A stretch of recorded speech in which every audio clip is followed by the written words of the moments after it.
How y'all doing? Welcome back, welcome back, welcome back. As you all can see, we're having court. We're in court. Kangaroos in session.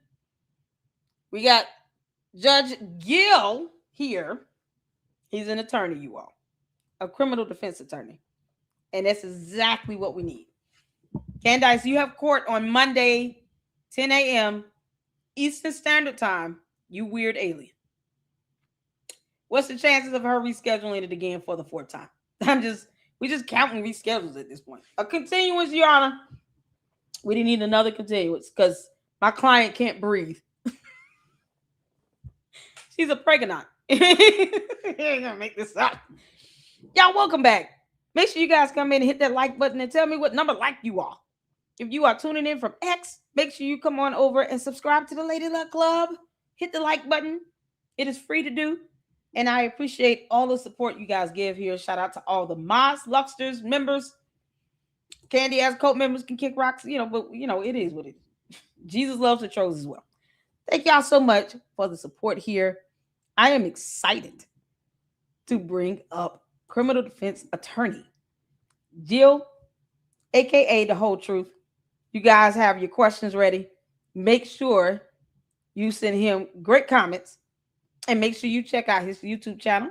We can get it dropped. We will post it up. Go and support him. Hit that like button and subscribe because we're bringing the facts right now. Y'all ready? We're so excited. Let's get to it. Shout out to you. Welcome in. Hey, everybody. Yeah. Hi, LLC, Lady Luck. Hi, all you great commenters, Mackenzie, Safe Smiles, Megan J, all of you. There you go. Thank you. Yeah, starting to get to know the community. Absolutely. So give us a little intro. Tell us how long have you been on YouTube? How long have you been doing videos, interviews, all of that great stuff? Well, I started making some content on YouTube maybe like about probably less than a year ago. Okay. But with gaps in between, I don't have a big following, so it's just when I can. And then Paramount Tactical was gracious enough to let me join his live stream last week, or was it 2 weeks ago? And so been riding those coattails a little bit, and and then I came across your channel. I'm like, I really need to reach out to her because you're awesome. Aww. You're smart and funny. Thank you. So it's a rare combination. So thank you so much. Thank you. That warms my heart. I appreciate that. So has YouTube been kind to you, or it's just it is what it is? Because I'm not it's not my main job, so I'm just putting up when I feel like expressing myself. Yeah, I haven't gotten so big yet, but my daughter keeps asking if I'm up to Ellie Sparkle's level.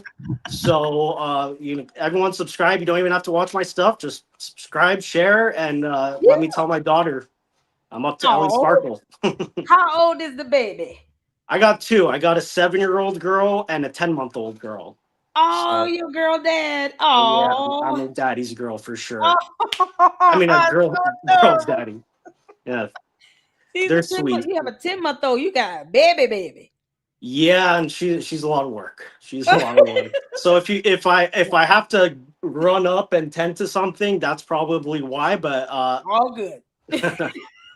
I'm a whole mama. I know. I got 2 boys. My boys, thank God, one is turning 18 this year, graduating from high school next year. And my youngest is going to the 8th grade. Next year, he'll be going to high school. So get one out, and then the other one will be going in. Well, Mazal Tov. Oh, yes. It we'll be empty nesting soon one day in 4 years. As long as they know what they need to do after that, we all good. Yeah. So 2 seems like a good number. I don't know if I can handle any more. That's all. I tell you a secret. Enough. 2 is all I can afford. Yeah. Oh my God. Childcare now, it's ridiculous. Yeah. Exactly. It's tuition. Yeah. Tuition. We haven't even gotten to that, but just nanny care is like breaking the bank. It is. So in between you having your family and you working, what's a typical caseload for you? Criminal defense attorney, tell us about the difficulties and challenges in that. So I started as a prosecutor for a little while. Then I Okay. got into criminal defense. The Mhm. thing with me is when it comes to criminal defense cases, I really put in like 1,000%. Mhm. Especially when my client's innocent. It's like, and Right. I've actually that's what I've been handling. And Right. so it takes a lot of effort, and most criminal defendants are not very wealthy. So I kind of branched out to personal injury. Okay. There's a reason why most attorneys get into it. It's a lot better money. Um, Yeah. but criminal defense is where my passion is, and so I just want to focus on just one or two criminal defense clients at a time, Yeah. and then branch out to pay the bills.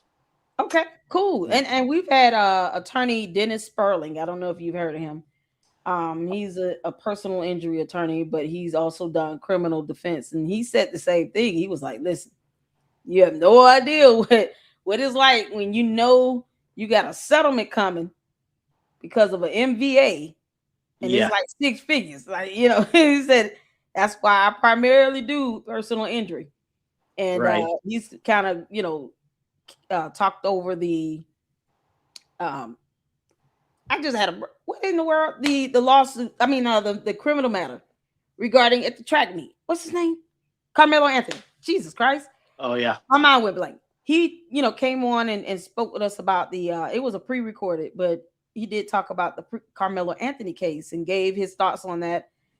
From having that experience as criminal defense, Yeah. and he said, the hardest thing is when you're trying to prove your client's innocence and okay, this is what it's clear that they've done this, but then you got all this pressure to go through a trial when the best option might be to take a plea deal.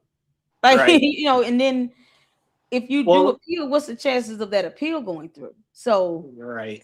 Well, I mean, a good lawyer would counsel their client, that yeah, it's the right move to take a good plea deal rather than absolutely. risk it. And even if they're innocent, sometimes a plea deal might make sense just because you don't want to risk it. And that goes both ways. Yep. I put out a video about the Tyler Robinson. I would bet money on this. I think it's going to be a plea deal for life without parole, not Mhm. because the prosecution's evidence is overwhelming, but I mean, clearly from the defense point of view, it makes Mhm. sense to spare your client's life. Right. But from the prosecution's point of view, it makes sense too because this candy cult stuff is really disseminating. You could Yes. get some crazy person on the jury. Yep. Uh, Even if you get a guilty conviction, it's a separate sentencing phase for a Right. death penalty. And you Yep. could have somebody on the jury that's just morally opposed Mhm. to that. Even though they're not supposed to serve on such a case, they might Right. get through. I mean, you could have some crazy person run in and say Tyler Robinson is innocent. That's a mistrial. You have to start it from Yep. scratch. So, Man. for all these reasons, it might make sense for the prosecution to offer that. I think that's Right. what's going to happen, but that's just an educated guess. That's speaks to the fact that they have not, entered a plea yet. Is that correct? They still have not entered the plea yet. Yeah, that I think is coming up September 1st or early September. Okay. Uh, the judges, I mean, I'm as close to 100% certain as you can get that the judge is going to bind this over for trial. Okay. Yeah, Utah's a little bit different. In California, you enter a plea at your arraignment. Right. Uh, I was like, I didn't know that was the typical order as far as the process. That typically the plea hearing comes before the probable cause hearing. Is preliminary. that correct? Yeah, that's correct. I mean, Okay. in California, so I guess Utah does a little bit things differently, and I actually just researched this. Their Mhm. jury trials are 8-member jurors, not Yeah, 12. we found that out. I was like, most Yeah. sounds 12, but yeah, eight. So, that's Who's the probably a little tiebreaker? bit better for the prosecution, but Right. yeah, So who would be, you got 8 jurors, who would be the tiebreaker here? I mean, I understand it's like all have to agree, but yeah. with 8 jurors like that, I don't know. And Well, then the evidence is overwhelming, and one of the things that I was mhm, thinking about is all these conspiracies. They're very inconsistent, and as a exactly. defense lawyer, yes, you have a few different options. You can maybe there's an affirmative defense of self-defense or something that's totally not applicable here. Mm-hmm. But your other option is to just say the prosecution hasn't proven their case beyond a reasonable doubt, and you don't really have to bring up any affirmative defenses. Mm-hmm. But you still have to be kind of logically consistent. And Right. these cult members are not consistent.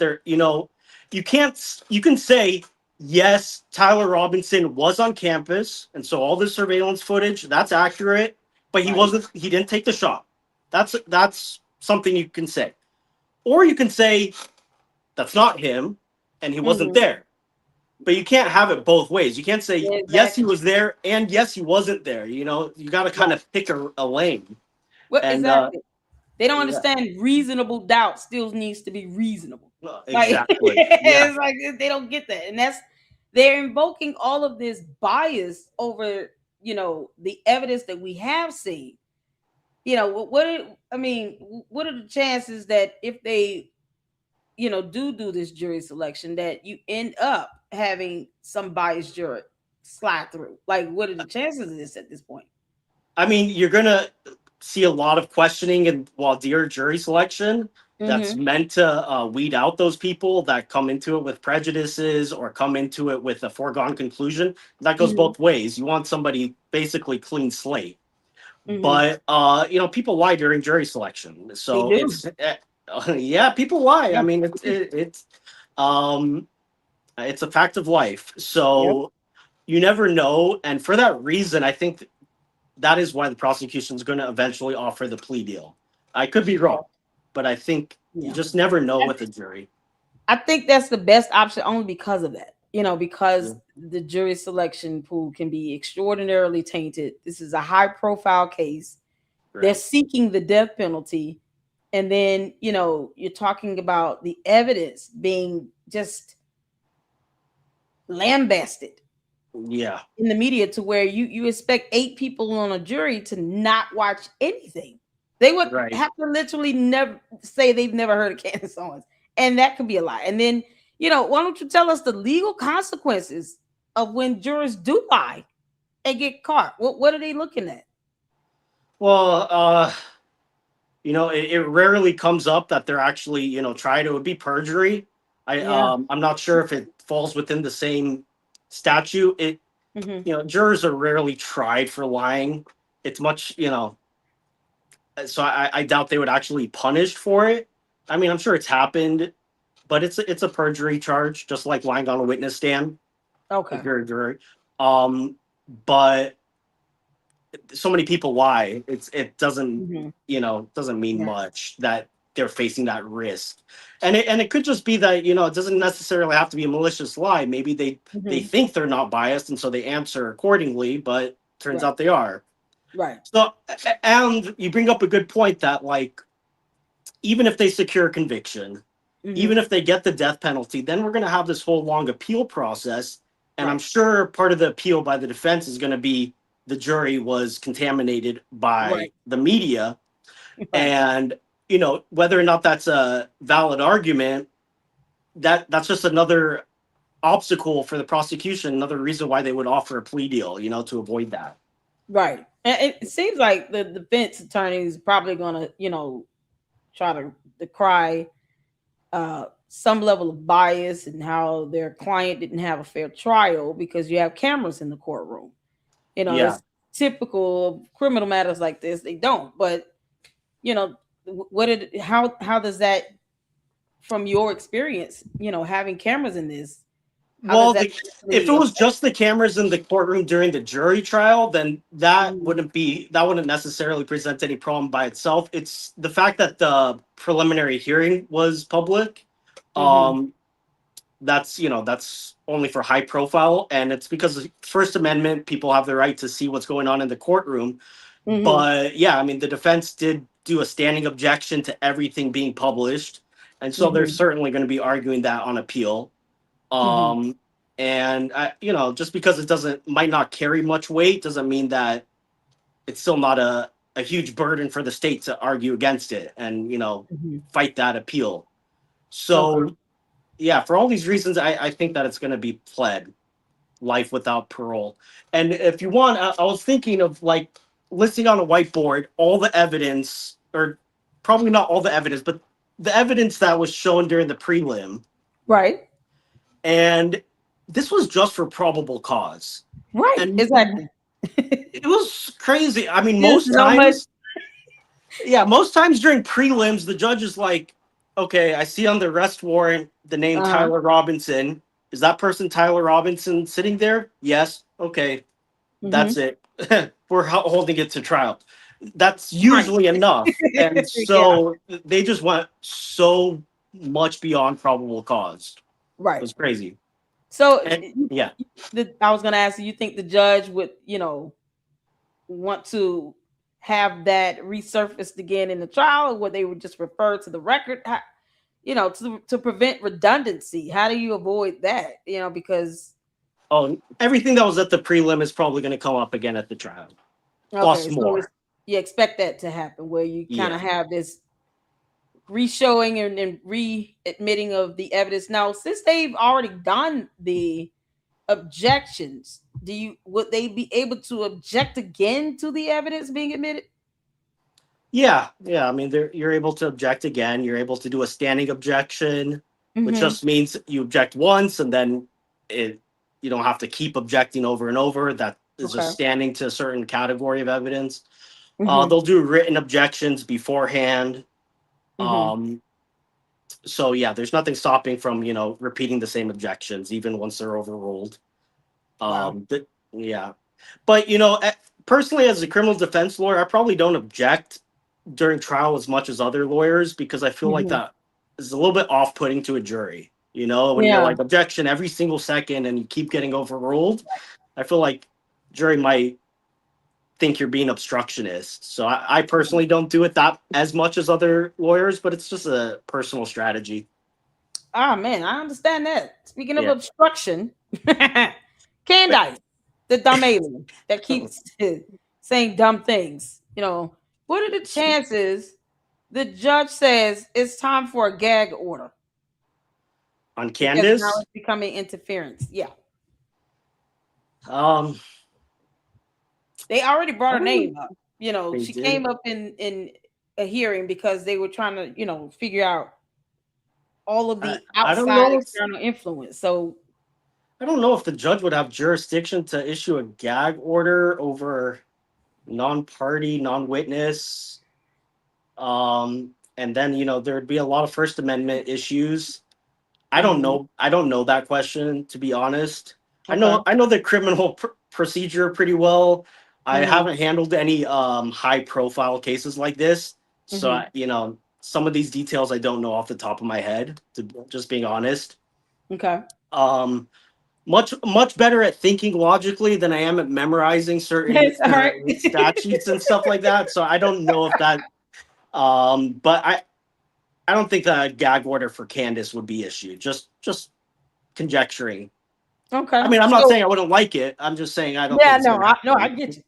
Cause and that's why we asked. Cause I mean, factually, I wanted, to hear what if let's say there's witness intimidation going on and Yeah, she is doing it on her channel where the reasonable person could see and understand what she's doing to be witness intimidation, doxing, harassment of witnesses that are testifying. What is the yeah. recourse for this? How do Well, you prevent that from happening?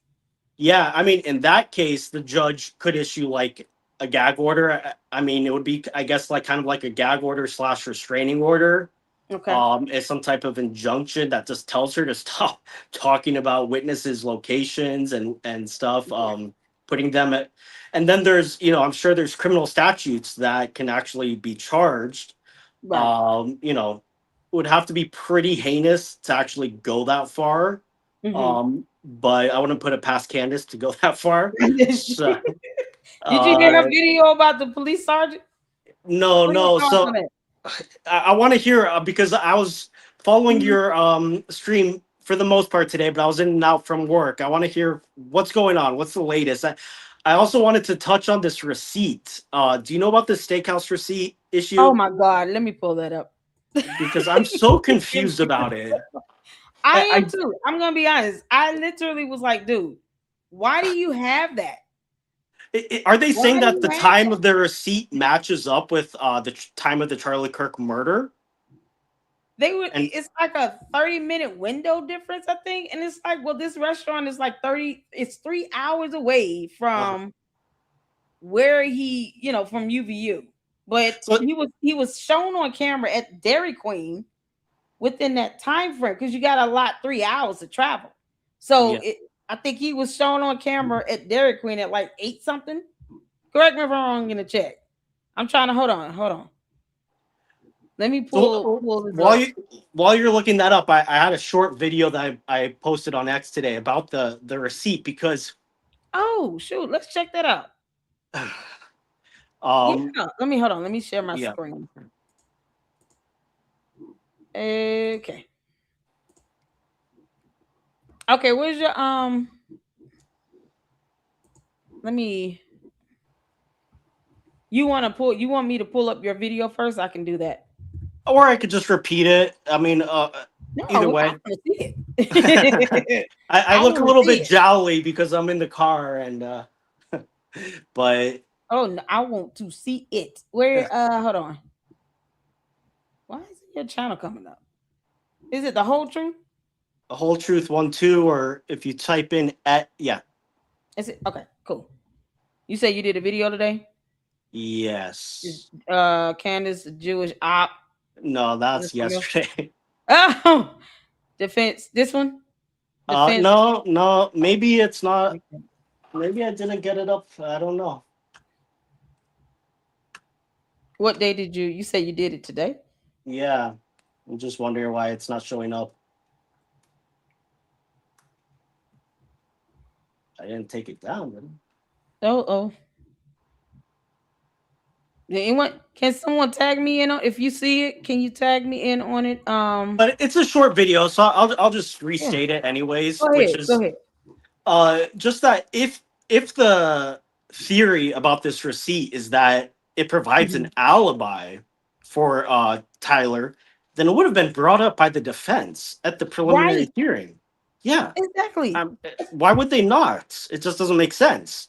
And if you have a clear alibi, then he wouldn't be in jail right now. He probably would have gotten out by now if they can show an alibi.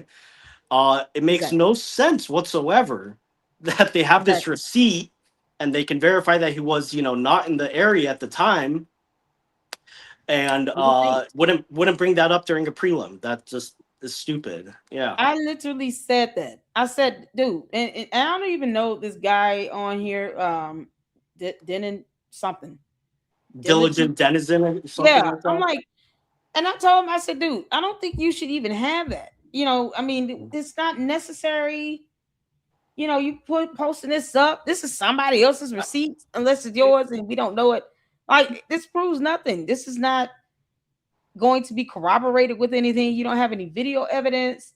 You don't It's have any other evidence to support that he was there. I said, putting a headless employee up does not substantiate that that receipt. it's so stupid. I mean, and it's perplexing. It's like, why are these people putting up a defense for Tyler that Tyler is not even wanting to put up for himself? Thank you. It's the I mean, logic of it all. it doesn't make any. And if people are going to say, "Oh, well, his defense lawyers are in on it," then you know what? Tyler can fire them and say, "I want a defense lawyer who points out Thank that I you. have an alibi." Thank you. What No, are these people? Are it's they're, so they're weird. retarded. I'm sorry. And I think that they know that, and Yeah, they do. They don't care. they don't care. They like seeing how frustrated normal people are by how stupid they are. It makes, it provokes. So Yep. it's crazy. It's great, and that's all Candace wants to do. It's just provoke. It's the back and forth on social media because in the Yeah. court of law, she has no power. She Right. doesn't understand how court works, evidence, documentation, testimony, nothing. Logic. Exactly. She can't even go to court for her own legal matters. This Yeah. girl has pushed back her hearing on her motion to dismiss in the Macron case 3 times. Of course. It, Yeah. And there are court rules with that. Like you can only ask for continuance, but for so long. Yeah. I mean, So without like good cause. Yeah. exactly. And she don't have any. She can sit here on social media and talk about Tyler Robinson's case. Then you can find time to go to court for your case. Well, let me ask you, because I Mhm. asked some of the your guests at the last chat. Do you Uh-huh. think that Candace Owens looks at her followers and thinks to herself, "Wow, these people are so stupid that they're paying me for this nonsense"? Or do you believe that she's genuine? She's also that stupid.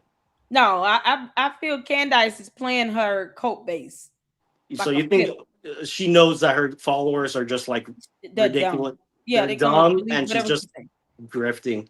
Yep. Yeah, I tend to believe she doesn't buy this nonsense, but she's very persuasive that she does. So I don't. Yep. So I want to show you this. And this, Yeah. this is what I mean. Like this right here. Someone reached out to the Utah Police Department Hmm. because what she did was put out this police sergeant that testified, Hmm. family name, information, background that we didn't need to know.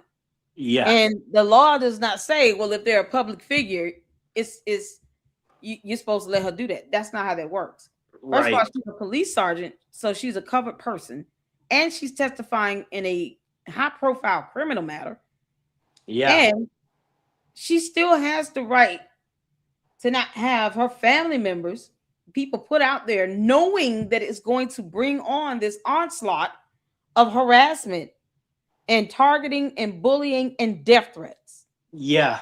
So this is what you're talking about with the gag order, like this type of conduct specifically, Exactly. Yes, because as this is opposed to like from a broad gag order. exactly. It's no, Yeah. I was asking about this specifically because she actually did that and then tried to say, oh, this is reporting and they're public figures. That's not how federal laws work. Right. Cyber Right. harassment, bullying. You're doing this online. You've got 6 million bots. You have this influence, and you're out here naming off relatives of this police sergeant who has no bearing on the Tyler Robinson case. Yeah, I mean, Makes no sense. I would definitely think that that might run afoul of Mhm. certain statutes, and it Yeah. also might prompt, I don't know, gag order or like restraining order, some type of injunction against her from doing that type of conduct. I Right. hope so. I mean, Me that's too. uh, This is what going the after a test of, it's crazy. it is. It's crazy. And recently with this Rob O'Neill Mhm. sniper saying that it didn't look like a gunshot to him, that's fine. But then he's basically so he's saying that the medical examiner is committing perjury because that was the medical examiner that said we recovered fragments. So they always like kind of like make these vague accusations without saying what they want to say. And they It's don't it's understand what disgusting. they're saying. It's like they have no idea the consequence that come behind this nonsense they putting out here. Yeah. They don't care. Like this woman is getting. This is why I had to retweet this because I'm like, you just doxed this police sergeant and her relatives. She Yeah. had relatives that you naming off that had nothing to do with anything. They're not even they've done nothing wrong. They're not out there in any newspaper or about anything. And it's like, Right. why do we don't need the public does not need to know who these people are Right. Yeah, I at was just all. gonna We don't say need to know that. there's no benefit to the public. Not at I all. would, usually you weigh the benefit of the public, to the risk of Absolutely. the person, but Right. here that would be a hard sell. Is like what benefit to the public is there Right. from naming a testifying police officer's family members? Thank you. So yeah, That's exactly what she did. And yeah, it's like her cult base are so mad because they think that coming at me with all this stuff stops us from reporting her to the FBI and to the Utah Police Department. And this person called and they said, good news is I was able to speak with the lead investigative lieutenant for the Utah State Police Department on the phone today. And I encourage people to always follow up with that, to actually call them, make sure they're aware so that they can see overwhelmingly that this should not be tolerated. no one should have to worry about testifying and then having their Right. relatives, just named dropped by Candace, whose base is infamous for harassment and targeting and death threats, to have to resort to that because she did her job. This police officer has testified in other criminal cases. This is not her first time. This is not her first criminal case or murder case in particular. So where's all this energy at for everybody else testifying in murder cases? Like, why would you pick this? Why this witness? That's It's so crazy. It's crazy. It's bewildering. And Yeah. if Candace Owens was smart, or her followers were smart, what they would do by this point is say, okay, Tyler Robinson was the trigger man behind a wider conspiracy.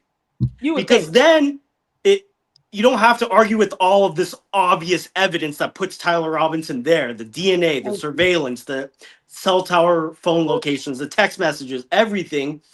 And you could still, say, oh, the Jews were behind it. But instead, they're attaching themselves to this sinking ship of Tyler Robinson wasn't even there. And it's like, okay, I mean, you guys when reasonable doubt is no longer reasonable. Yeah. And just go full blown dumb mode.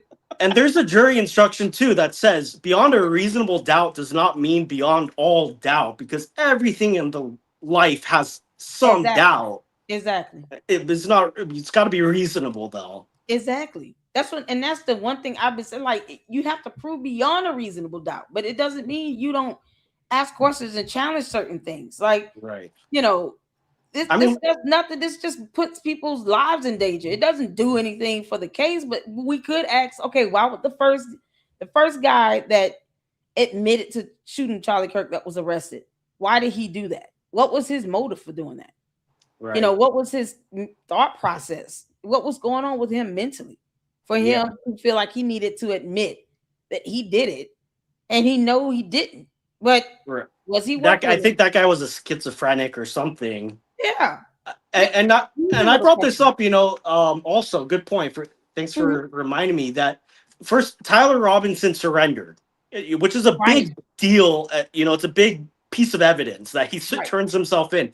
But yes, we've had cases where some crazy person wants notoriety and turns themselves in, even though they didn't do it.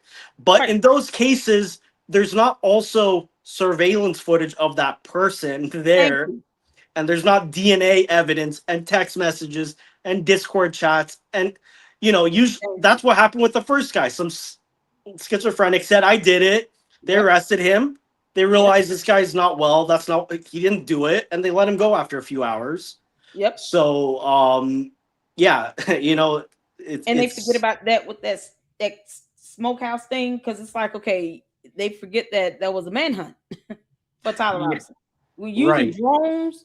They had, people out on the ground looking for him. So the whole idea of him just going to some smokehouse before or after Dairy Queen? I mean, the timeline doesn't add up. And that's oftentimes how, and correct me if I'm wrong, how these cases are built based on a timeline where you have these series of events that have, that have to be corroborated with evidence. Even if you're looking at cell phone data and the vehicle data, cars having black boxes that allow, an analyst to pull that data that can track coordinates of where the vehicle is traveling. Those things corroborate. That's admissible evidence in court. Right. And during the prelim, during the prelim, the prosecution doesn't wrap it in a nice bow the way that they'll do during trial. At trial, and that's kind of why I've been working on this PowerPoint for tomorrow, is I'm trying to put it, because it was a little bit scattered during the prelim. You jump from surveillance straight to DNA, straight back to surveillance. So it wasn't very neat and tidy. But during trial, it's going to be much neater and tidier. And if you just look at the evidence at the prelim, it's overwhelming. It just wasn't presented in the clearest way. Right. So, and like you said, they're just every data point is going to be corroborated with other data points. So it's like you could say, oh, that surveillance footage is grainy. We don't know if that's him. Okay, but we have a cell tower data that matches that. We have his DNA that matches the location. And then it's like you can explain one thing away. How do you explain all of it away? Right. And that's oh man, this is the whole thing. Candace saying he wasn't even on campus is that's goes to show the lunacy. Yeah. And the fact that they have no point. They have no credible, reasonable doubt in this. It's just a matter of, well, I don't think he did it. Okay, well then you did it. I mean, well, like George Farmer did it. I mean, we could just go there and say George Farmer did it. Now and like the text messages, which is so huge. Yeah, I know, like right? Yes. The text messenger, people don't admit to crimes to their roommate lover that they don't commit. I don't text message my wife, yeah, I killed somebody when I didn't do it. Like nobody does that. Nobody. But the best they could say is, okay, well, Lance Twiggs is lying, or this was sent by Fed. But I don't know what point they're getting at. It's like, okay, so you're saying that Lance Twiggs is the murderer. Like, what does that do for you? Okay, Lance Twiggs did it. Like, does that change? It doesn't solve anything. Yeah, I mean, I don't get it. Obviously that would matter for Tyler, but that's why I said George Farmer did it. I mean, we can all go there. Like, do we really feel like it? Like, I think that the best possibility of a conspiracy is that Candace paid Tyler to do it. I said that. Yeah, somebody mentioned that. You said that, and I'm not accusing her. I don't jump around. But Candace can kick rocks. She can. If she's sitting here talking about Tyler was not there at all, then I Candace. How much did you pay Tyler Robinson? Why are you trying to get him off so badly? You don't want him to spill the beans? I'm like, oh my God. Candace called for Erica Kirk to be jailed. Did you know that? Off the jail, Erica. I don't questioning.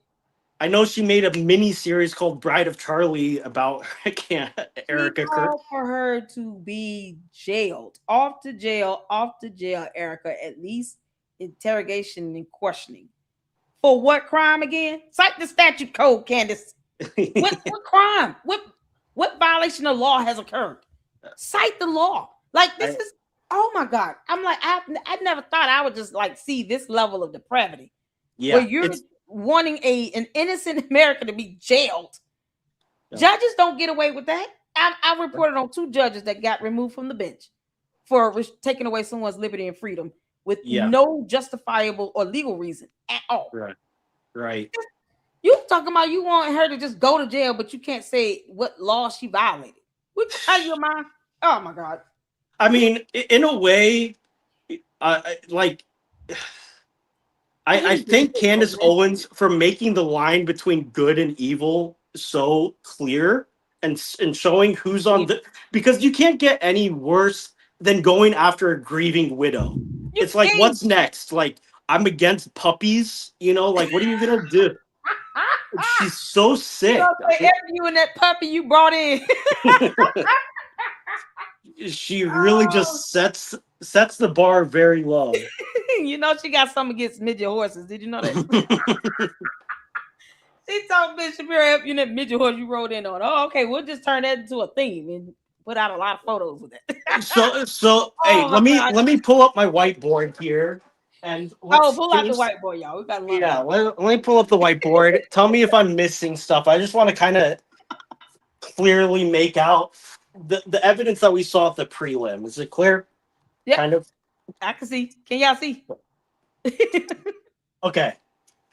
So we have the surveillance footage, right?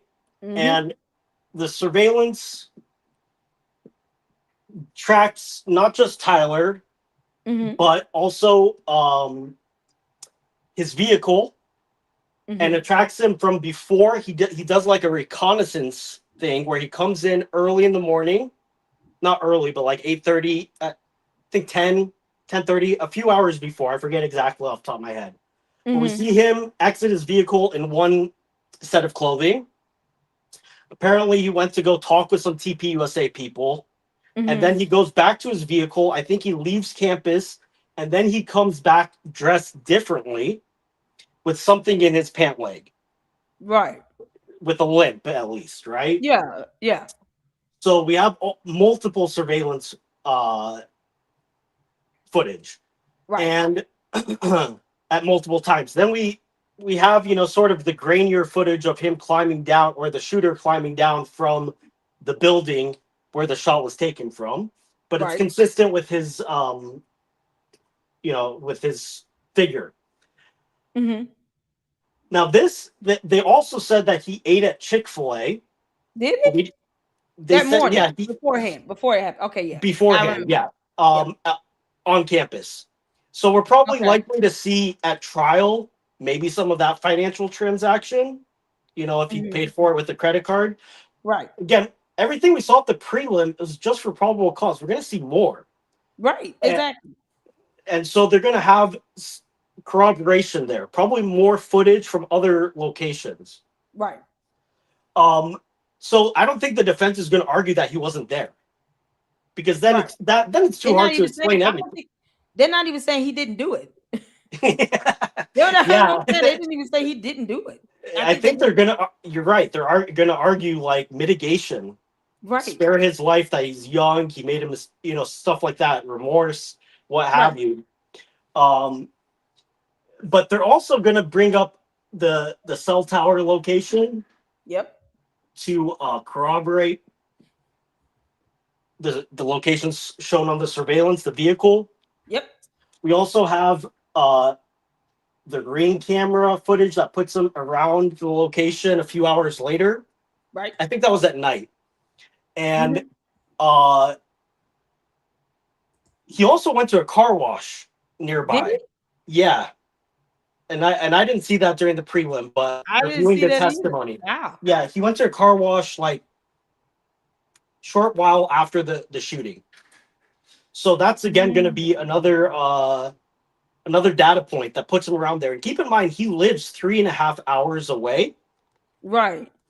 and he's not a student or a graduate of UVU. So the defense is, and he's not a fan of Charlie Kirk, I mean, by any stretch. So Right. why he was there, the defense is going to have to address that somehow. Yeah. Okay, so that's just the surveillance footage. Then we have the DNA. Right. He left it. I tell what I keep telling people. You got if you Yeah. want to physically put someone in a location, if they Right. leave DNA behind, even skin cells or hair samples, that's DNA. That and it's like definitive that Exactly. it's they have it on the screwdriver that was located where the shot was taken from. Right. They have it on the gun and the towel Yep. that was found nearby. Right. And then they have it from other items that were recovered from Tyler's apartment, such as Right. and then also I think there were other empty casings, or not Okay. empty, Yeah. unspent. Because they were and they had this imprinting, like specialized printing on Right. it. Yeah. Yeah, so those etchings, unspent bullets Mm-hmm. with etchings, which is not, common. And then at Tyler's apartment, they found a Dremel tool capable of doing those etchings. Wow. With Tyler's DNA on it. Mm-hmm. They found more gun cartridges. Again, all of these are consistent with the gun that was found, the rifle, the 30-06. Mm-hmm. And then they found targets used for target practice. Okay. Okay. Then now the 30-06, so you have all this DNA. Yep. Now then you have the ballistics and like the cause of death. I'm sorry, it's all messy. No, you're good. As So long as I can hear you saying the information out, you good to go. the medical examiner said that the cause of death was a single gunshot wound to the neck, and they recovered bullet fragments consistent with the 30 caliber. Now, again, some of the candy cultists are latching onto the fact that the tool marks from the bullet fragments were inconclusive when tried to match with the gun that was retrieved. They didn't say it didn't match. They just said that it's inconclusive. There's not enough to go on. They were all warped and damaged, so they couldn't conclusively prove that's where it came from. Okay. But again, it's like, so are you going to argue that he wasn't shot by a 30 caliber, or are you going to argue that he was, and so the medical examination is truthful, but it just wasn't from that rifle? You can't have it both ways. You can't have Right. it like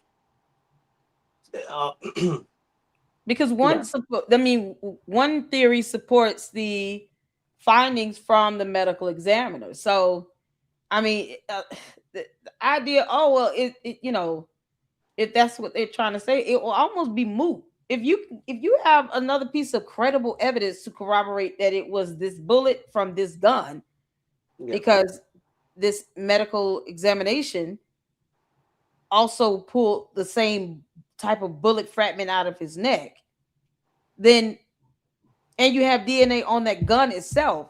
So both components have corroborating evidence to support it. Their argument would be moot. It would be irrelevant.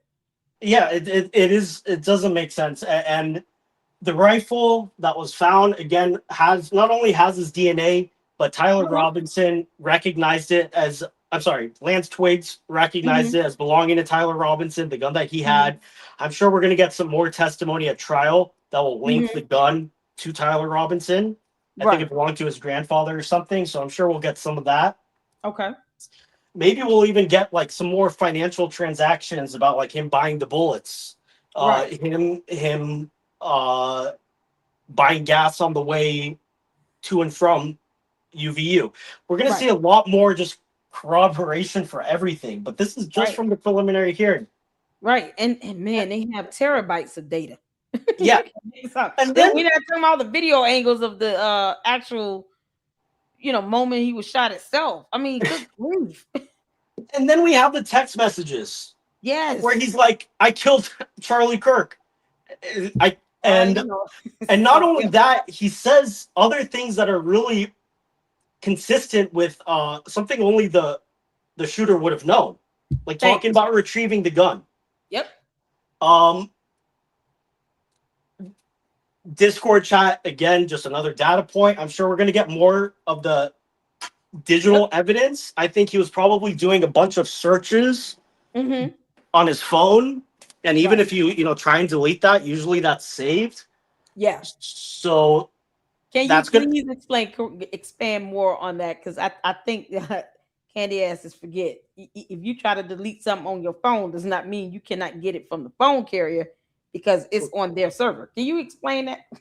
Well, yeah, not only from the phone carrier, but honestly, the police investigators use Cellbrite or some different data retrieval technology, and I've seen it when I was working at the DA's office.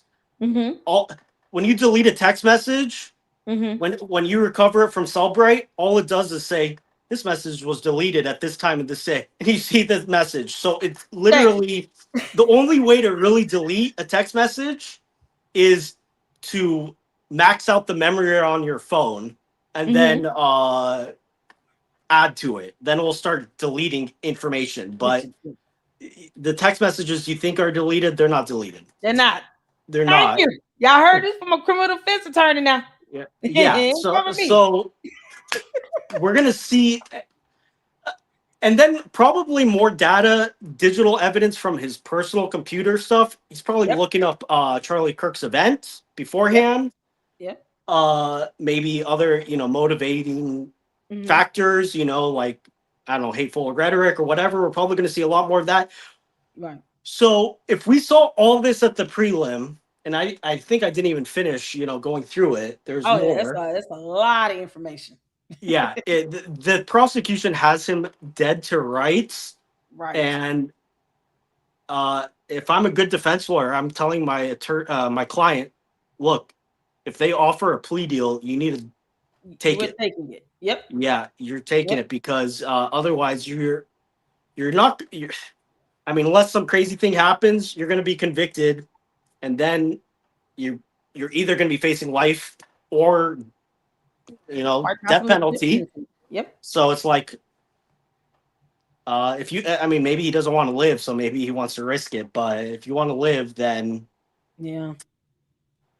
It's so yeah, I was gonna say when you have someone that admits to the crime yeah. and then they get to the plea hearing and now it's not guilty, you know, how does that have some effect on the jury, especially when you admitted to this stuff in text messages? I understand he has Oh, a right to say not guilty, but what does that impression leave on the jury when you have evidence that you admitted to this crime and then you plead not guilty? I mean, the only way to get around. I mean, if it was only the text messages, Mm-hmm. nothing else, but just the text messages, Mm-hmm. then it would still be a hard case to win for a defense because I mean, Mm-hmm. he's admitting to it. He admits Yeah. to it in different ways, not just like one off. He says it a number of times, and then Lance Twiggs, I think, testified that he told him in person that he admitted to it. Yeah. So, and really, that's all it takes, actually, just by itself. Just one Mm-hmm. credible witness saying that. Yes. So, if I mean, you can argue that the text messages were sent from his phone by someone Mm-hmm. else. You know, that's how you would best argue it as a defense lawyer. You would say somebody grabbed his phone and started texting it. But and maybe if that was it, then that would be a strong defense. But when you have it combined with everything else, Right. then it's And they would have to prove the phone was at a different location from other than where he was, because it's my understanding he went to his parents' house, did he not? Went I to his think parents- I think what happened was that after the murder, he was driving. He was in the area of UVU for a little while. That's where we caught him on the Ring camera at night. He was Mhm. trying to retrieve the gun. He was following the news and texting Mhm. about it. Then he went back to his apartment with his Lance Twiggs apartment, Mhm. and then he basically said, "I'm going to turn myself in," and then he went to his parents to do Gotcha. that. Okay. I think that's timeline. Don't quote me on it. I've been Okay. There's a lot of different evidence here, and it was the longest prelim I've ever seen. Oh So I my didn't God, see was all of it? it. It was a Yeah, week long. Oh man, I was like yeah, the first 2 days was like a work day, 8 hours. yeah, Oh, that judge had to be there, just sitting there, like, oh my God, yeah. Lord of mercy, and he I think trying. I mean, the can you go over what establishes credibility of a witness? Like, what are the things that the jury is listening for, the judge is listening for when you're establishing a witness's credibility? yeah, there's a number of like common things that are used to assess credibility. Demeanor. You're Hmm. allowed to judge. You can judge any witness's credibility by their demeanor. Okay. Uh, a lot of times, the prosecution, I'm sure, is going to try and bring up. I'm sorry, not the prosecution, the defense. If Mhm. Lance Twiggs testifying, I'm sure they're going to try and bring up different things to attack his credibility. If he has Mhm. any criminal record, it would Mhm. have to, depend on what type of crimes. Okay. Uh, certain crimes are considered crimes of dishonesty, and so you're Mhm. allowed to bring that up to a witness. Okay. Um, they're probably going to bring up, any bias, Mhm. like try to imply that Lance Twiggs is angry at Tyler and is just, Mhm. has it out against him. Um, you can bring up, prior incidents that show dishonesty. Mhm. Um, but there's limitations on that. It's got to be kind of relevant and narrow. Okay. So that I mean, those are the main things when you're attacking someone's credibility, and then of course their ability to perceive or their actual knowledge of what they're talking about. Okay. So with Lance Twigs, seeing that he has testified, I'm sure the defense will try to object to him giving testimonial evidence. But as far as credibility, you know, what the onus of that, as far as how the jury sees it, would be based on the text messages that he corroborated the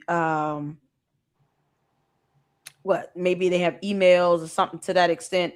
Would that help, to ensure that his testimony is credible, that he is determined to be credible based on the other evidences that he has to corroborate the Corroborate. communication. Yeah. Yeah, I mean, definitely. Usually, I mean, it would be depend on who brings it up first. If the defense starts going after Lance Twig's Mm-hmm. credibility, Mm-hmm. saying for example, oh, there's an inconsistency in something you said or what have you, Mm-hmm. then the prosecution is going to bring up stuff to show that was in fact consistent. Mm-hmm. So really depends on kind of which route they're going to go in terms of the defense and the cross examination. Lance Twiggs is definitely going to be testifying at this trial if Okay. if it goes to trial. Yeah.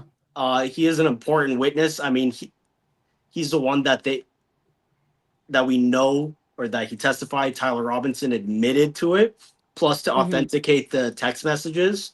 Right. I don't know if we're going to be seeing Tyler Robinson's parents, because I don't know if he actually confessed to them. That didn't come out at the prelim, but it might come out. That would be just. Well, wouldn't they put his dad on if his dad turned him in? Wasn't there some dialogue that occurred between the father and the police? Yeah, I don't know if I missed that part during the prelim. I know that they turned him in, or they went with him to turn himself in, Right. because they identified him from the surveillance footage stills Right. that were published. But I don't know if on top of that, Tyler Robinson admitted to it.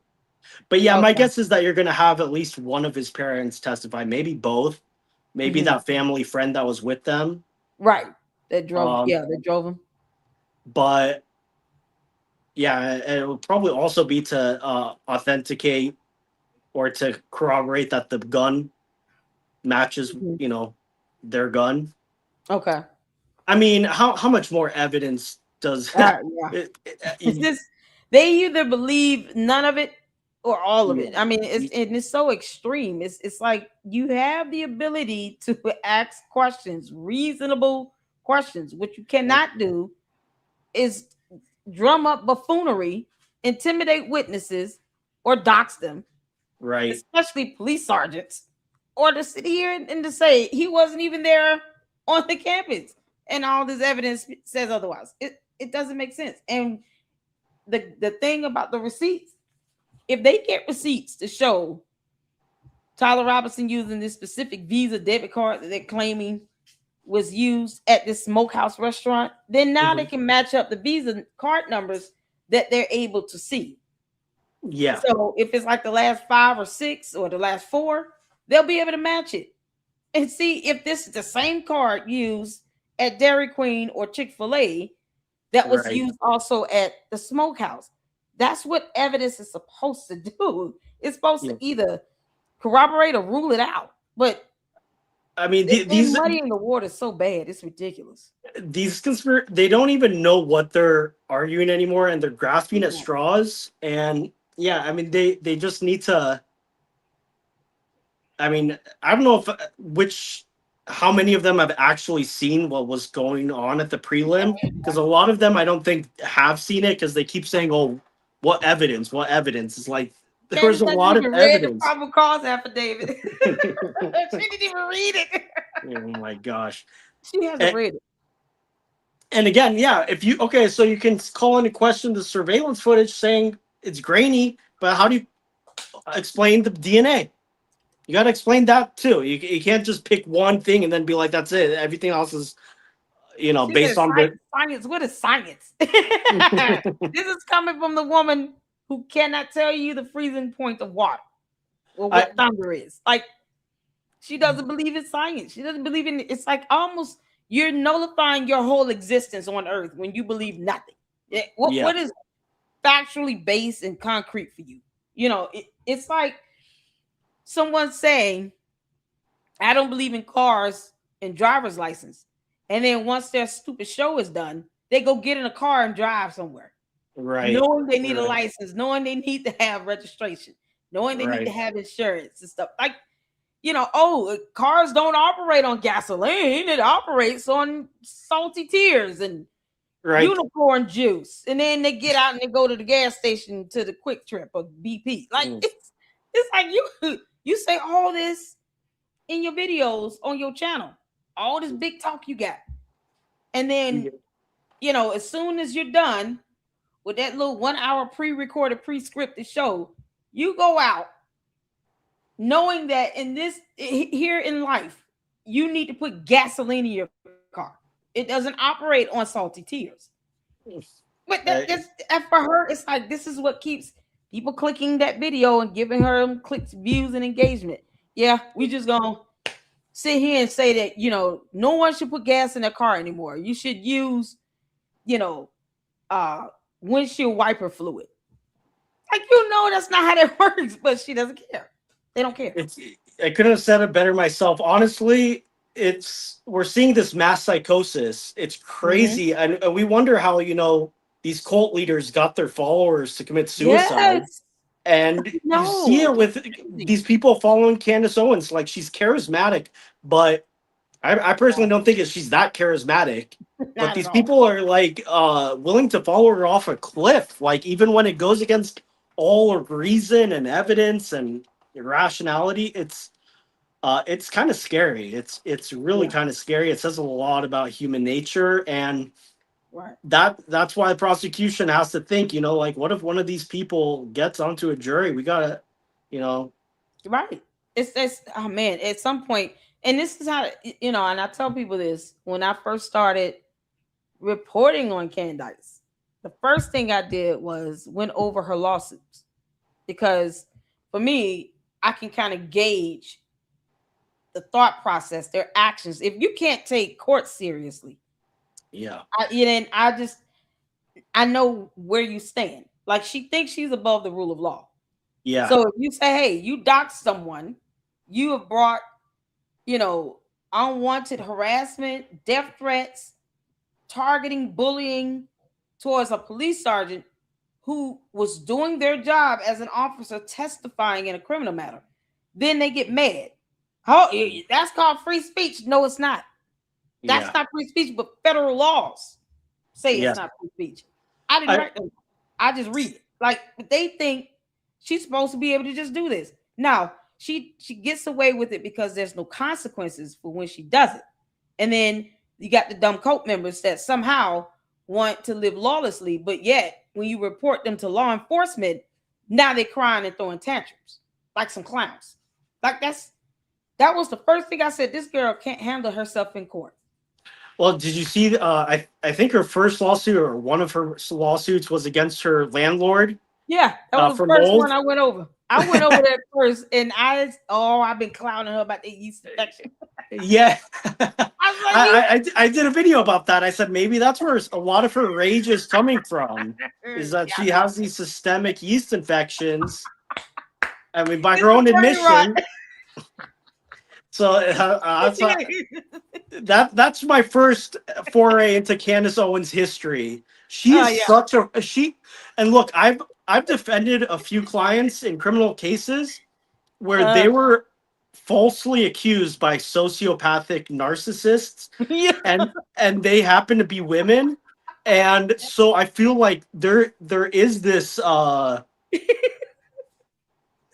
there is this category of women, and not to sound sexist, but that's what they do, is these false allegations.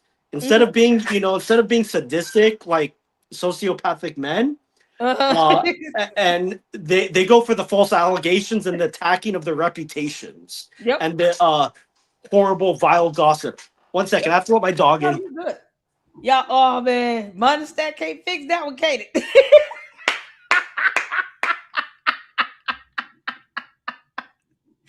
It's that itchy, scratchy feeling that never goes away. That could explain a lot of her rage. I'm telling you. It might. It's like, dude, you get. Here's the thing. What was so funny about it was she hired the wrong type of attorney. She hired a personal injury attorney when she should have hired an attorney that can help with evictions and stuff, that tenant landlord disputes like this, and then did not show up at the final hearing. And She didn't even show up, and they counterclaimed on her. They counterclaimed for the back pay of rent and attorney's fees, court costs, and she didn't even show up. So they won by default judgment. right. Yeah, I saw that. It's 20,000. I doubt they ever got that money though. That's what I'm saying. Why would they? Key answer is what happens when you do have a judgment issued against you and you don't pay it? Like, how, other than getting an order to enforce it, There, collecting on a judgment is a lot of work. You got if you could put levies on bank accounts or wage garnishment or a lien on property, but if it's their home, then usually you can't, you're not going to be able to collect. That's why usually if you get a judgment for 100,000, you can just sell it to like a collector for 10,000 and you'd be happy with that, because going about actually collecting the money is not easy usually. Wow. I mean, there's ways to go about it, but for 20,000 judgment, it's almost not worth crying, because you could spend 20,000 trying to collect it and then never get anything. So wow. Yeah. So if the apartment community did not get, let's say she hasn't paid it, there's no recourse for them to be able to recoup that now, knowing that she's a multimillionaire. Probably by now they would go after her, but she probably has it hidden away in trusts and different things. Is probably still not so easy to get a hold of, but there are ways. So regarding the McCrone and Brian Harper lawsuits, what do you take on? I know you criminal defense, but what do you take on those? What chance do you think they have of either winning or chances? I don't know that much about. Let's settle. I don't know that much about defamation, but based on what I've heard from other lawyers that are more expert on it, the Brian Harper is pretty solid. Yes. I mean, if Erica Kirk sued, that would be guaranteed. But I assume she's waiting for the criminal case to be done before doing that. As for the McCrone case, I think that it's. I don't know, like, jurisdictionally, if there's any issues, because it's a foreign leader. You know what? Watch what she does. She's gonna say that it was all in jest. She's gonna say this was all just a joke. Everyone knows that. You already tried it. She actually said, "Did you know she actually put up a post on X saying I defamed them? I just did it in Tennessee." She said what? I defamed them. I just did what? She said I defamed them. I just did it in Tennessee. Oh, so she admits it. Yes. She admitted it. It's like, girl, you can't make dude, she is a narcissist. My God. She has not been taken to account yet for all of her actions. Somebody needs to bankrupt this bitch. I'm sorry. You can set it up, Well, I think everybody that follows her at this point needs to agree with that. Yes. Oh, see, Candace, I'm telling like it is every time you help her. Yes. Sue her ass into oblivion. Oh, thank you for saying that, man. Well, she deserves it. I mean, if anyone deserves it, it's her. She's not a good person. Oh my God. And I can't believe people like Megyn Kelly that have thrown their law in with her. It's crazy. Let me tell you something. Her and this Baron Coleman clowns. These people claim to be, or at some point claimed to be, a bar licensed attorney. I have not been to law school, and I think they're just a complete insult to the rule of law. What are your thoughts? There's a lot of idiotic lawyers. I mean, I thought the bar exam was pretty hard, so but some people could scrape through it. But someone like Baron Coleman, I don't know. I think he's just another grifter. Like, I don't think Candace Owens is as stupid as her followers. I think Candace is much smarter than her followers. I don't think she's that smart though. No, she's but I think she's smarter than her followers. But Baron Coleman, I don't know much. I haven't followed his He's a bar craziness. licensed attorney, and it's like hearing him because the cult members like, oh, you should listen to a different perspective. Why? So I can lose brain cells. I watched some of his video where he was trying to say that the Brian Harper lawsuit like merit and it would be dismissed because you can't just trample on free speech. That's all he kept saying, and I was like, this idiot would never make these dumb arguments as legal arguments in front of a district judge. That judge would probably admonish his dumb behind and sit him down. Nothing was based on the finding of law. He didn't even cite case law. No precedent said it. Nothing.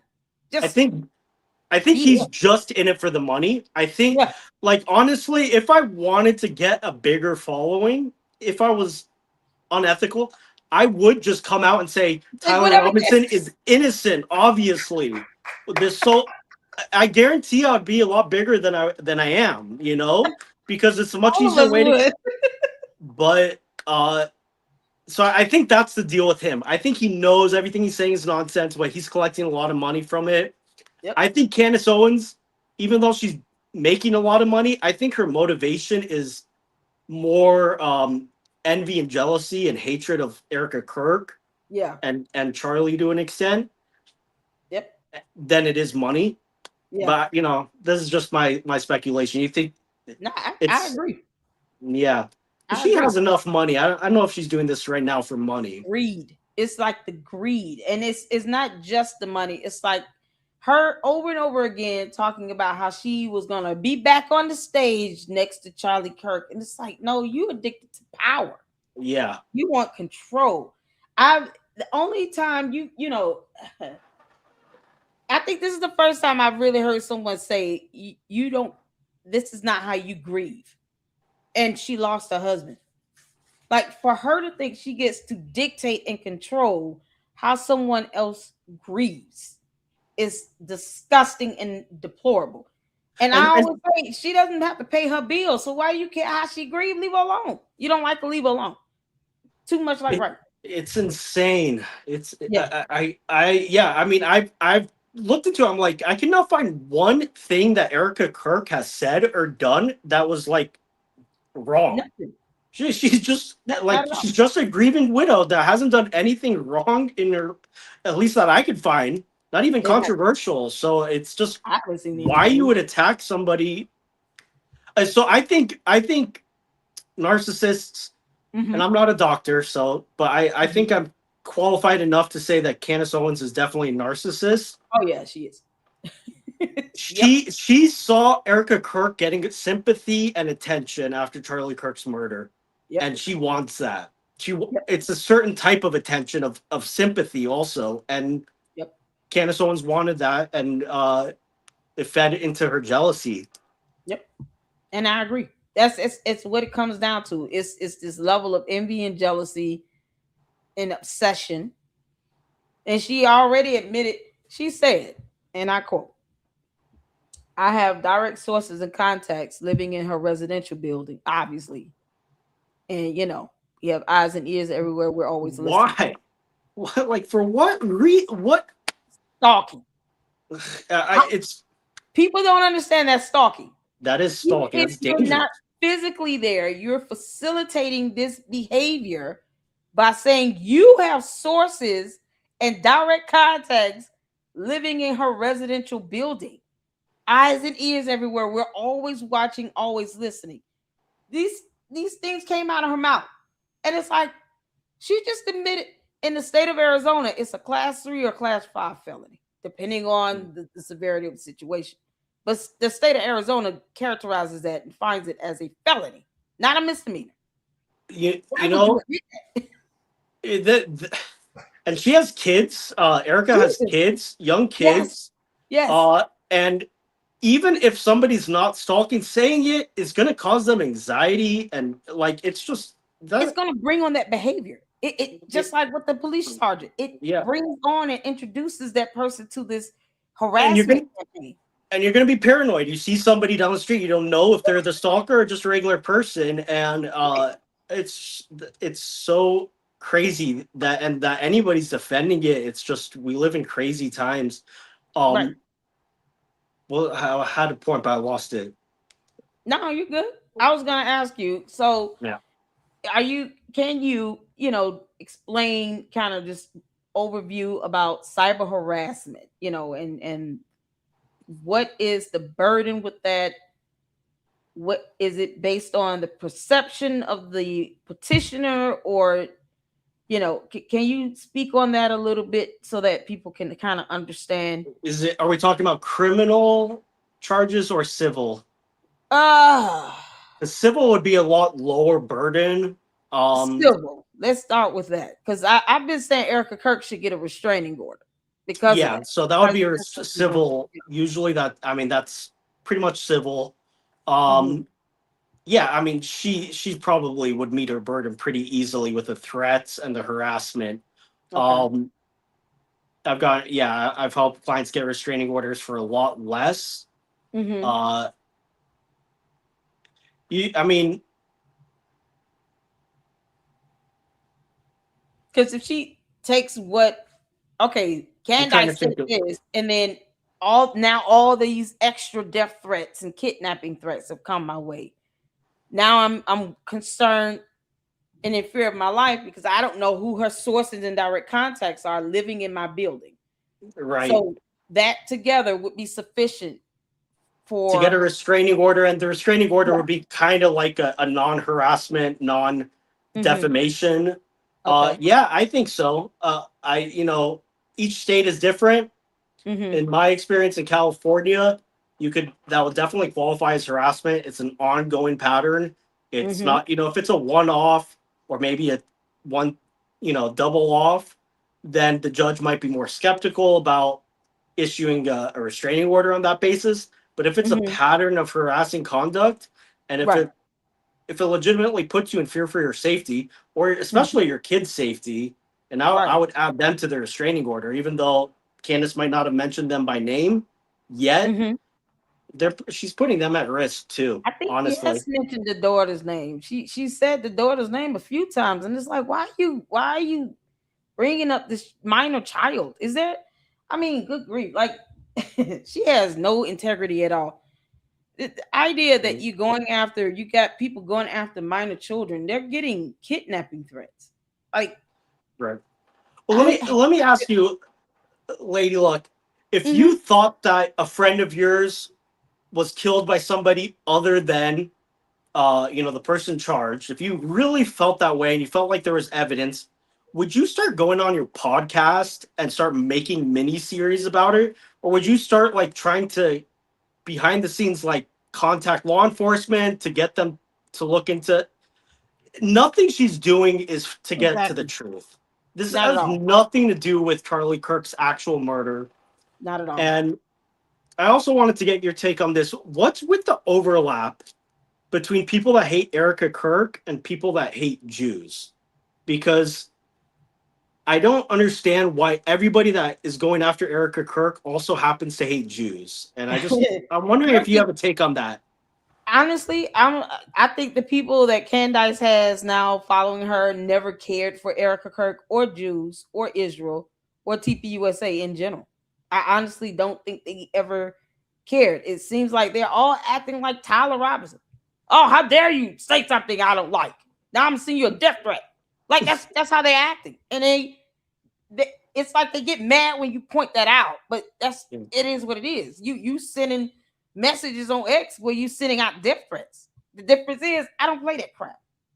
I mean, she has this following of people who are getting behind her simply because they never cared in the first place. They never supported TPUSA, what they did, their messaging, their Yeah. motto. They, Yeah. of course, Erica Kirk is like, listen, I was given this organization from my husband. I'm sure she and I said this plenty of times before. Erica Kirk, if she had to choose, would rather have a husband. Of But course. these are the same people that want you to believe Tyler Robinson was nowhere near UVU. He wasn't on camera. He has no DNA. Obviously, his bones aren't real. Blood is not real. Science is not real. 4 times 7 is 1,800 in their mind. I mean, it's wackyville. 24/7. And there's a lot of these people though. That's what's like scary. It's not like a fringe cult. I sometimes feel like half the people on X are the normal good people, and the other half are these candy cultists. Yes. It's like it really seems like half and half at this point, and that's disturbing. It's worse that she's taking them through this alternate reality where she has them believing this stuff is not real. And then when they go out into the real world, because some of these people are crazy enough to follow through on a death threat. Yeah. That's the issue. And now it's like you put people's lives in danger. Yeah. And it ends up being the same story that we've seen unveiled. Because Tyler Robinson didn't like what Charlie Kirk said, so he went to UVU and shot him on national television in front of thousands of people. You're perpetuating that same cycle. And she has no concern for human life. She has no empathy. She doesn't have a soul, conscience, a brain, a heart, or nothing. She doesn't care. And when you say, okay, look, the way we're going to resolve this is through the law. You're going to get sued or you're going to get with some charges. Then they get all in a tizzy. No, you've already stood on business with it to get to this point. Don't back down now. Don't be a coward now. No, we're gonna. It's all fun and games until it comes back to them. Then there you go. So then all of a sudden, right? Yep. I gotta go, but it's been a pleasure. If I had one takeaway to leave everyone with, it's that Tyler Robinson is the evidence against him is overwhelming. Yep. And you can maybe explain one or two pieces of evidence as a defense lawyer, but when it comes down to like 50 or 100 different things that all corroborate, all work in perfect synchrony, you want a plea deal as a defense lawyer in a case like this. I agree. They need to go ahead and get that plea in and do what they need to do. And it's tough, but hopefully Erica Kirk sues too. I hope she doesn't wait to the end because that could be a minute. But hopefully she go ahead and sue, and it'll piss her off because we expect that. But it is what it is. I mean, and it definitely will put some kibosh on some things, and she can get the restraining order done at the same time. Amen. And I hope TPUSA, if they ever come across this, I hope they realize that they were a little bit late to calling out Candace Owens, which is fine. They wanted to give her a lot of grace, but I don't want them to do the same thing with Megyn Kelly and Tucker Carlson. I feel like those two should be banished from the movement for throwing their lot in with with Candace. I mean, it's time to pick a side. Amen to that. Thank you so much, Gil. Thank you so much. Amazing. Okay. You are welcome to come back at any time. And we're going to continue on, but I'm going to let you go. You guys thank Gil for joining us. Go subscribe to him. Show him some love. And I will see you again soon. Let me know when you're ready to come back. Oh, anytime. I love you. Thank you. All right. Thank you. Be good. All right. There y'all go. Oh, man. He said, sue that bitch. Candace, see, I told you everybody was calling you a bitch. We're here for it. Y'all now, oh man, listen.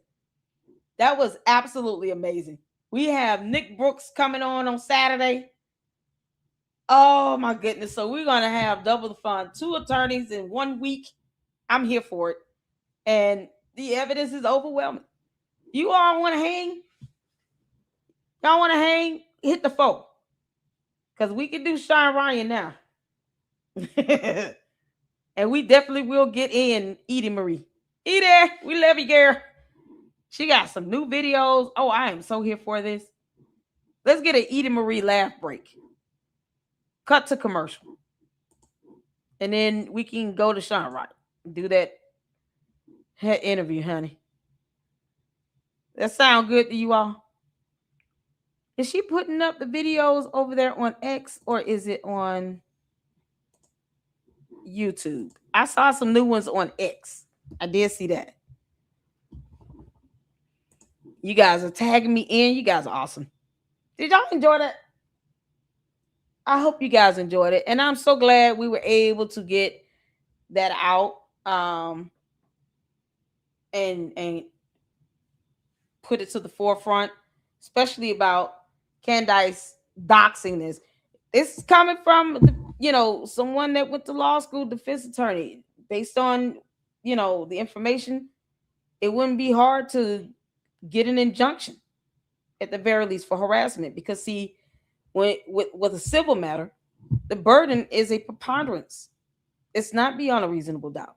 So if the prosecutors say you got the entire police department being harassed, targeted, bullied, and getting death threats, even if they're going to come to court and still testify, it does not mean that they should not be in fear of their life and safety for themselves and their relatives.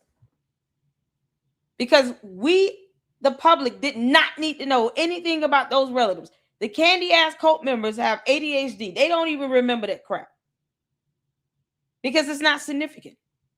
They're like, well, okay, yeah, thanks for telling us somebody's uncle went to jail. They don't even care. They don't even remember that. That's how you know you don't need it. It's not necessary. It's one thing if you're letting the public know, hey, there's a warning on baby formula. Okay. And it was discovered that these two employees at this manufacturing plant was putting in, cow manure in the formula. And then you say who they are because you want people to catch them and they can get locked the hell up. That's one thing. That's how that works. But when you're talking about I'm just going to talk about her grandmama, her granddaddy, her parents, her pappy, her aunt, her cousin, that uncle, blah, blah, blah. What? No. We don't need to know about these people. We don't know them. We don't pay their bills. They're not paying ours. They don't take care of us. They're irrelevant to the case. They're not testifying. What? We don't need to know about them. That's not free speech. And if you have a reasonable amount of fear because they're now getting death threats and getting harassed, that would be sufficient to get an injunction for harassment, a restraining order, even a gag order, because there's a whole criminal case playing out in the court of law. We don't want witnesses intimidated. That cyber harassment, defamation is not free speech. And they can F around and find out. I don't really give a damn about them throwing tantrums, child. Y'all know I don't. It does not stop people from reporting her ass either. All they're doing is throwing out their tantrums that I could care less about. Look at this. They're like, oh, Lady Luck, we hate your guts. Hate my guts. We still reporting her ass. Period. Point. We're not going to sit here and she wants Tyler Robinson to get off. She probably told that boy, you will never be in prison long. You won't be in prison long. You'll get bail. Because a dumbass doesn't know how court works. You see how a cohort sound. They have no idea what testimonial evidence is. Oh, little diva. Bless his heart. Oh, little diva. Oh, man, that video was epic. We laughed and had a good time. Make sure y'all check out the live stream from earlier today. Whole little sexy diva not understanding how testimony works or what a witness is. Lord have mercy. We had a great time. Oh, man. Gil is awesome. He is awesome. And I am so glad he was raw and natural and real. Y'all, we keep it over here. We keep it real over here. See, Candyland Biker Babe in the house. Candyland, we just looking for your videos, girl. What you doing? If you all have not followed Candyland Biker Babe, 7,000. You better. You better. Yes. Oh, well. Oh, thank you so much. Yes. Ain't that cute? Ain't that cute? Hold on. My new screensaver. Let me see. Can y'all see it here? Oh my. Can y'all see it here? Lies everywhere.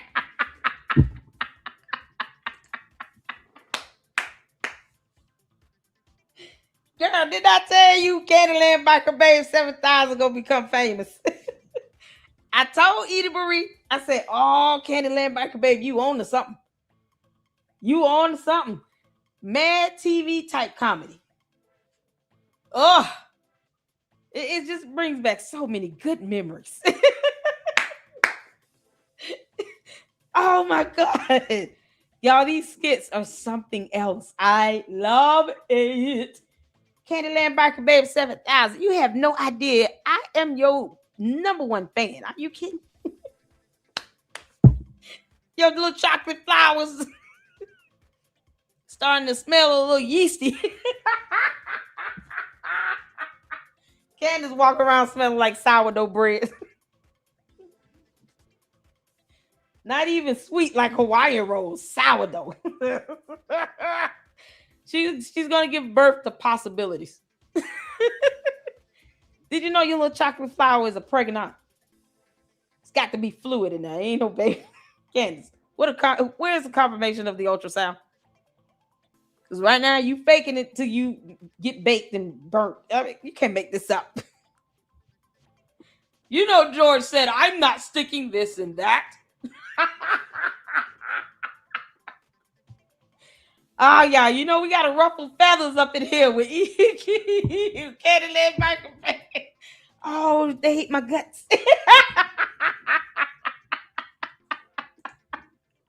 Oh, we love you so much, y'all. Let's check out Candyland Biker Babe. Hit the floor where you can see it here. Let's go. My new screensaver. Let me see. Look at that. Oh my goodness. Ain't that cute? Ain't that cute? I did that on Paint on my desktop. Because Paint. Hold music is everything. Oh, good. They like our new hold music. Girl, don't you stop. Give it to me.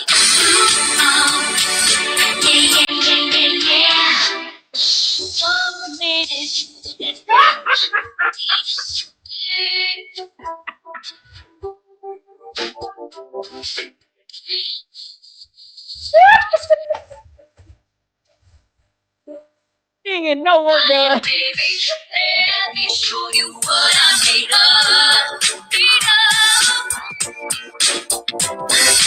No doubt about it, boy, got me feeling creepy, baby, Screensaver. Let me see. Look at that. Oh, this is y'all.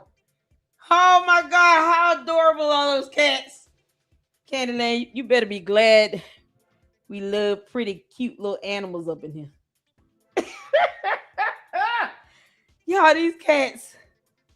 Oh my God, awesome. What is that? You work at the Candace Owens tip line and got new old music. Is this AOL? It's got to be dial up. Yo.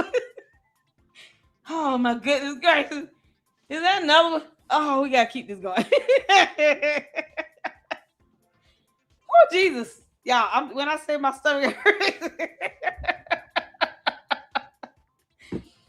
Candyland Biker Babe, you are a national treasure and you don't even know it. You have no idea. I'm telling you, Edie Marie, when you blow up, girl, when this character blow up, I want to be your manager. It is comedy overload. Is there another one? Oh my God. Hold on, we go to Edie's. Edie, did you do a new one? That candy shot one is something else. Oh my goodness. You did. How many new ones do you have?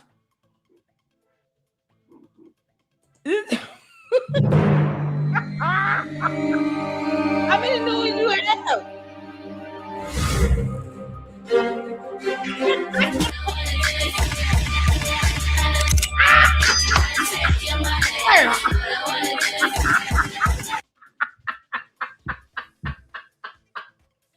Oh man.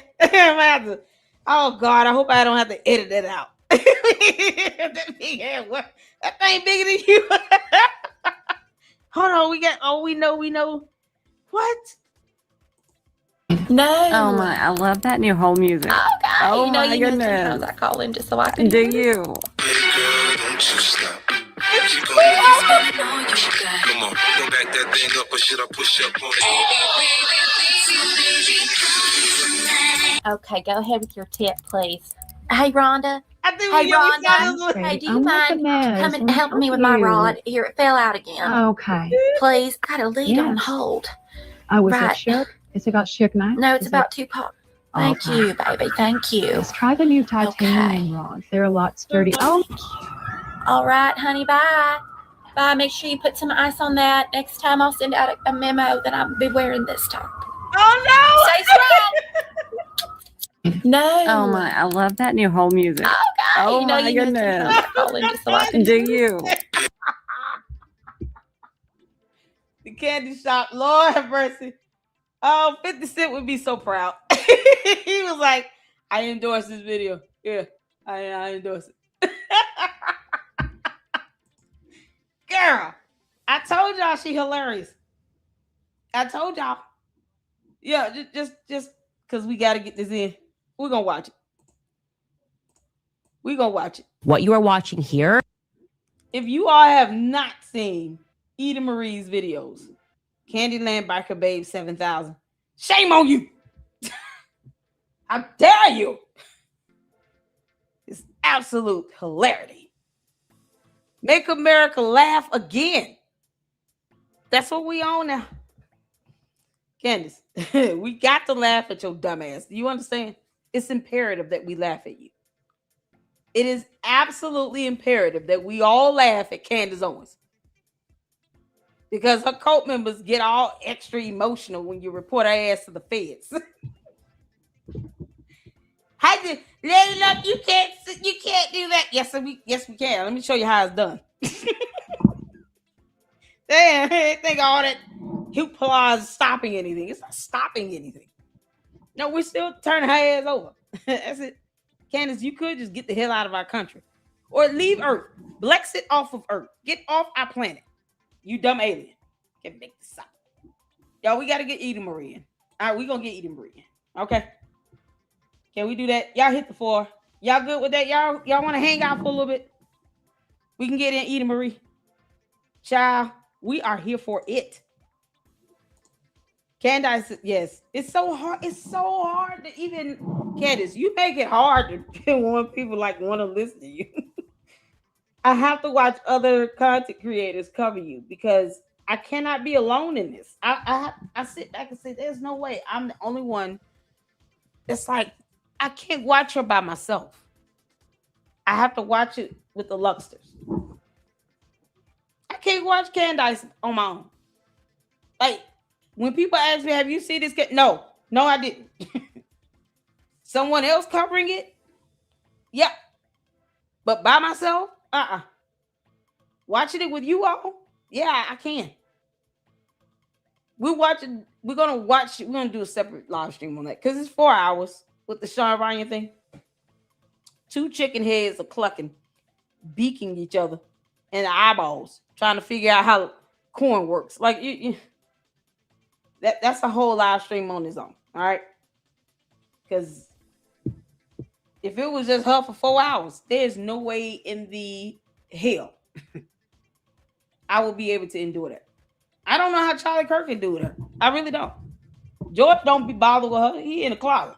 George. Are you coming out the closet? No, nothing. No, not nothing. Never.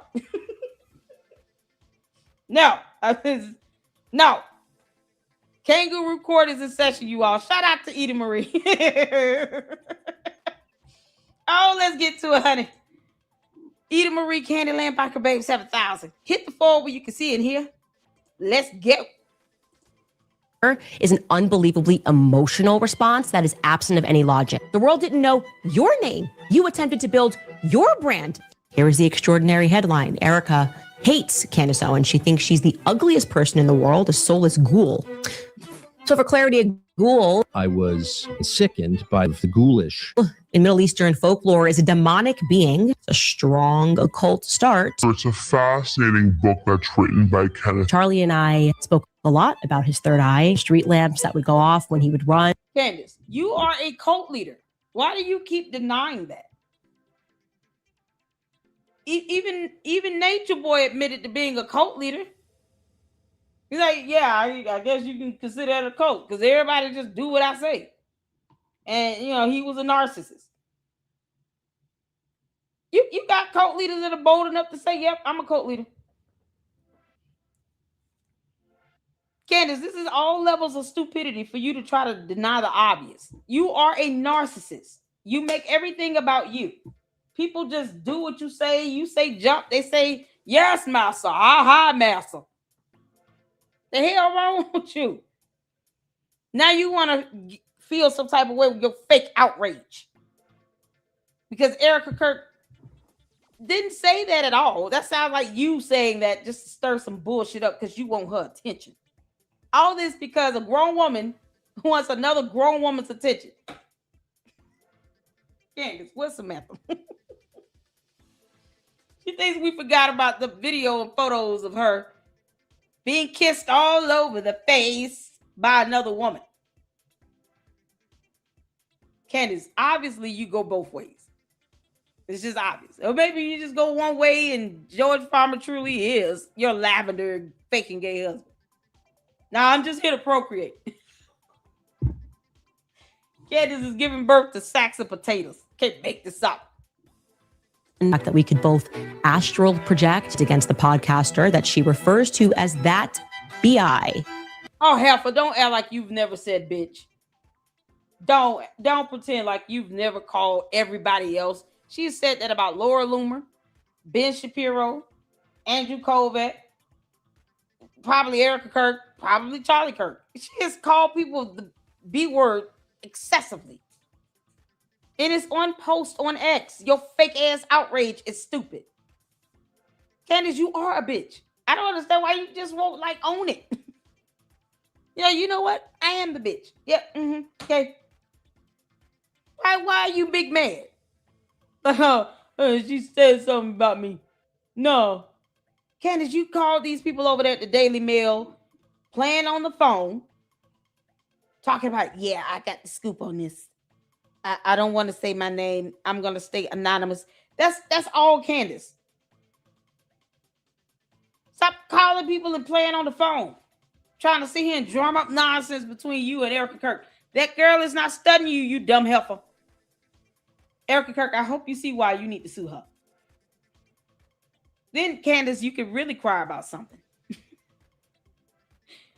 If Erica Kirk sues you, then you'll really be crying. Might as well just give her something to cry about. That's what my grandma used to say. Don't make me give you something to cry about. Go get a switch off the tree. Yeah, you're gonna get your ass whooped one day.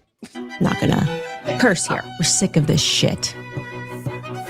Fuck you and making some money off of it. That's what Erica thinks. Nobody can make money but us. All Erica cares about is money. You can join the book club. You can buy a Candace cup. You can buy a Daddy's Home Shabbat Shalom sweatshirt. And brand. We officially have become the #1 podcast in the world, not in America. And merchandise. New merch on the website. And wherever Charlie is. I know Charlie made it to heaven. I believe his soul is in purgatory. Charlie. Is it purgatory hell? Is it purgatory still hell? I don't understand. Why would you want him to be in purgatory? But oh God. Candace, you dumb ghoul.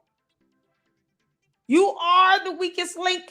Goodbye, you stupid alien. This is what happens when you sell your soul, brain, and heart to Lucifer. Or he just sits down and creates you from a 3-legged retarded goat. Candace is the spawn of the seed of Chucky. If it was poop. It just, oh girl. I don't understand this. Why would you want to even say where he is if you can't listen? No one taught you if you have nothing nice to say, shut the hell up. Didn't no one teach you that? Even in death, this man can't be left alone by you.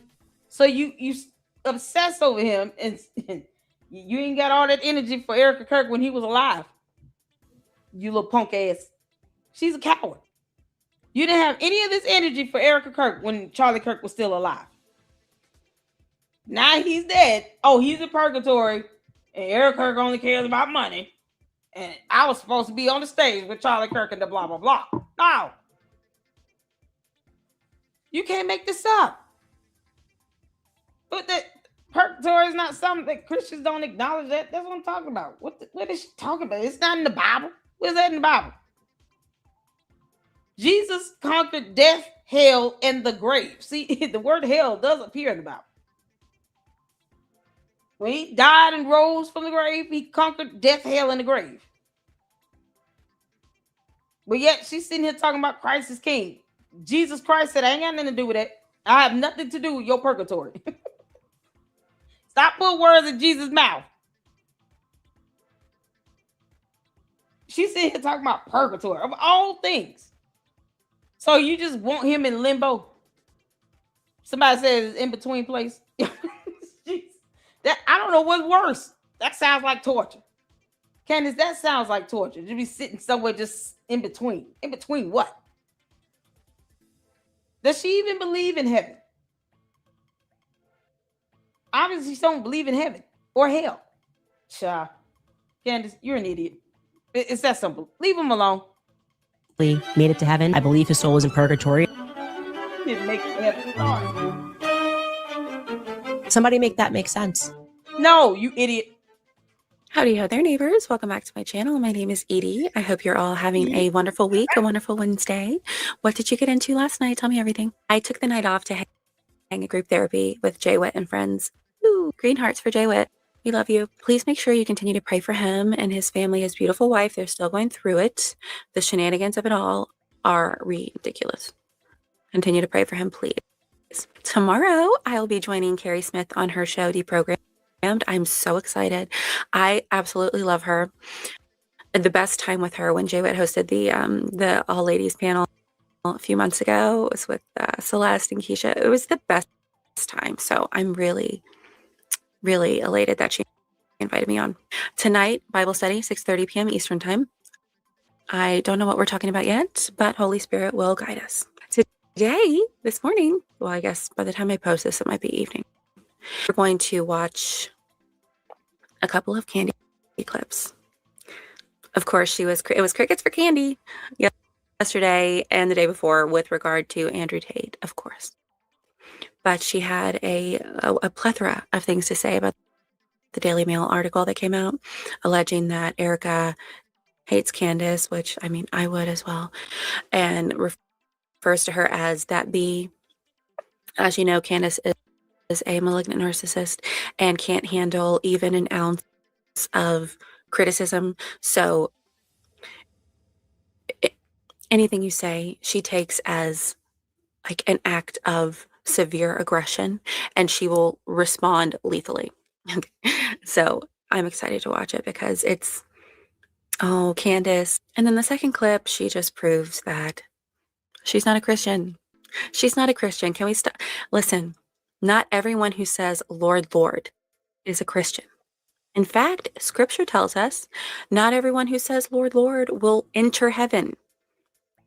When they're face to face with the living God, they'll say, but Lord, I sang for you. I danced for you. I cast out demons for you. I said, Christ is king.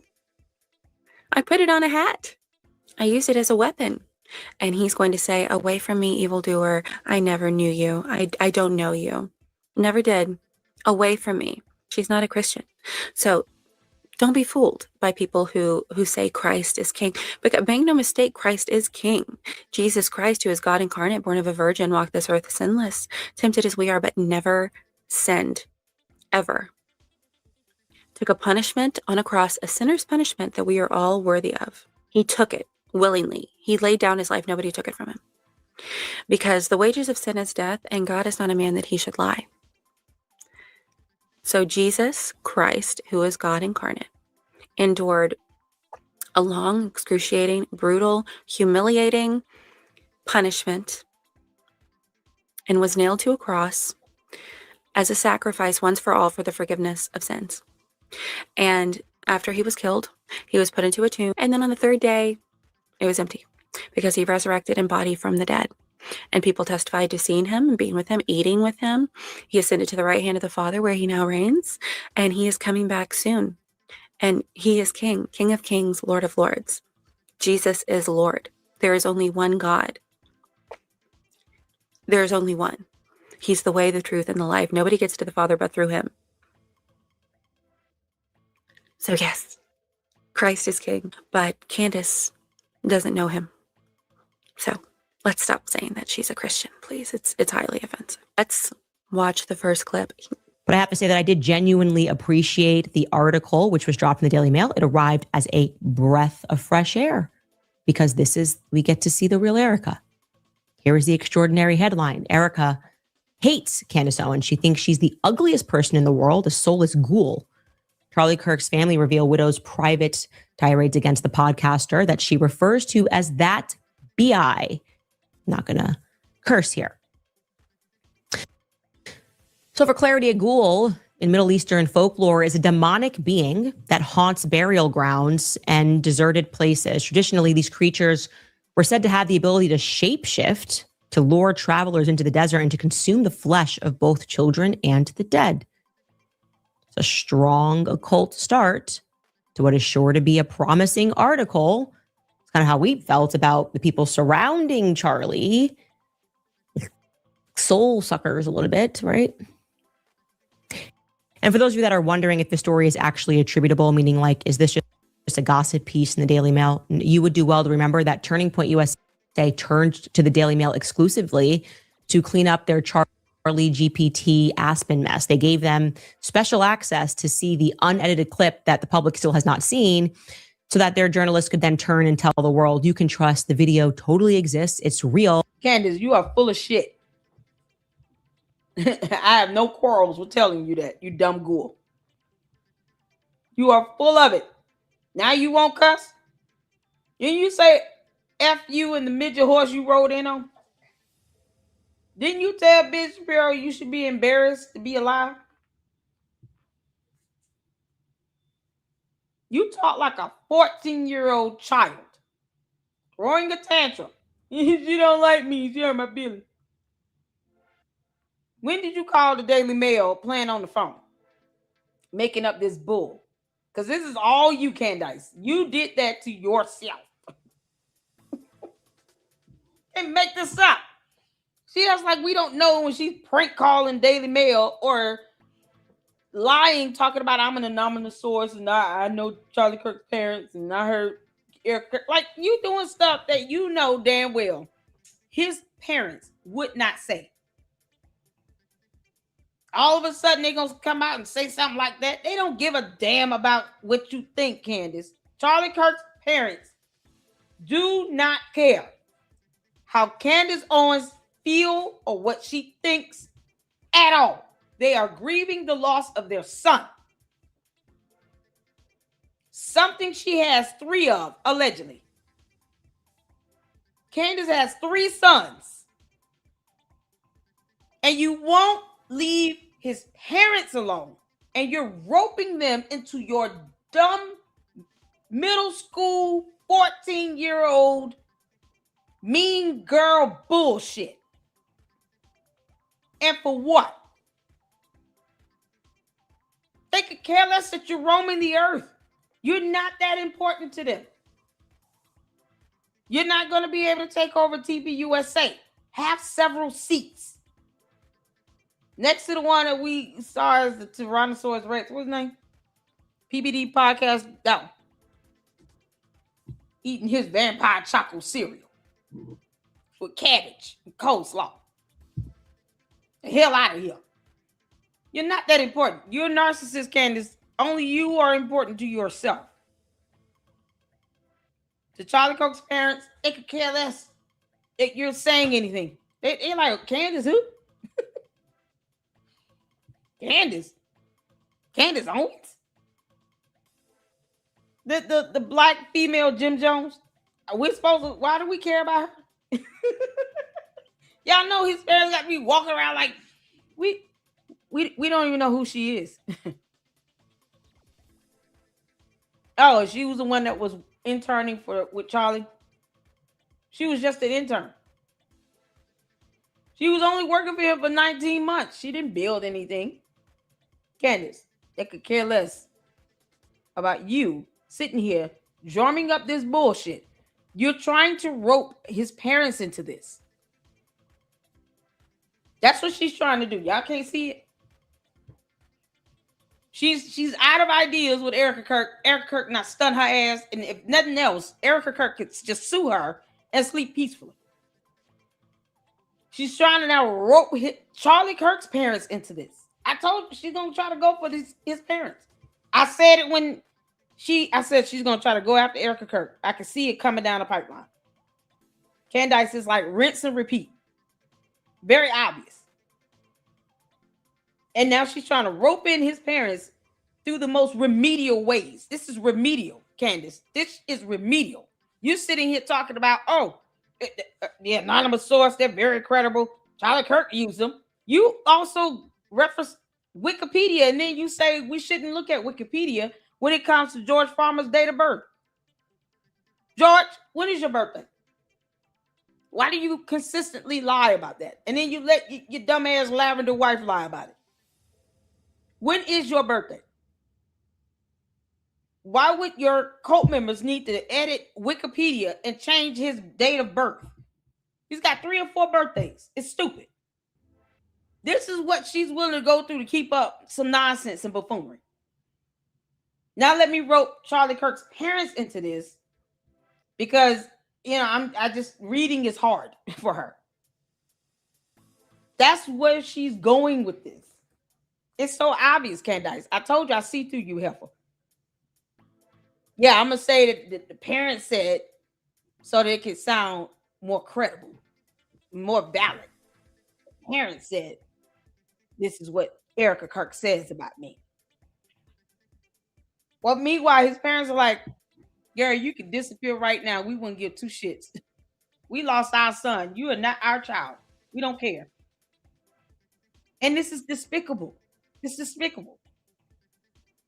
It's like anything related to Charlie Kirk, anything remotely close to him. She's like, let me sever all of this and just chop it up on the chopping block. And I'm just going to shred this to bits. Then I'm just going to swipe it into the trash can. But yet and still, she wants her parents to be off limits. While Charlie Kirk's parents are not. Charlie Kirk's parents are not off limits, Candace. Are you sure about that?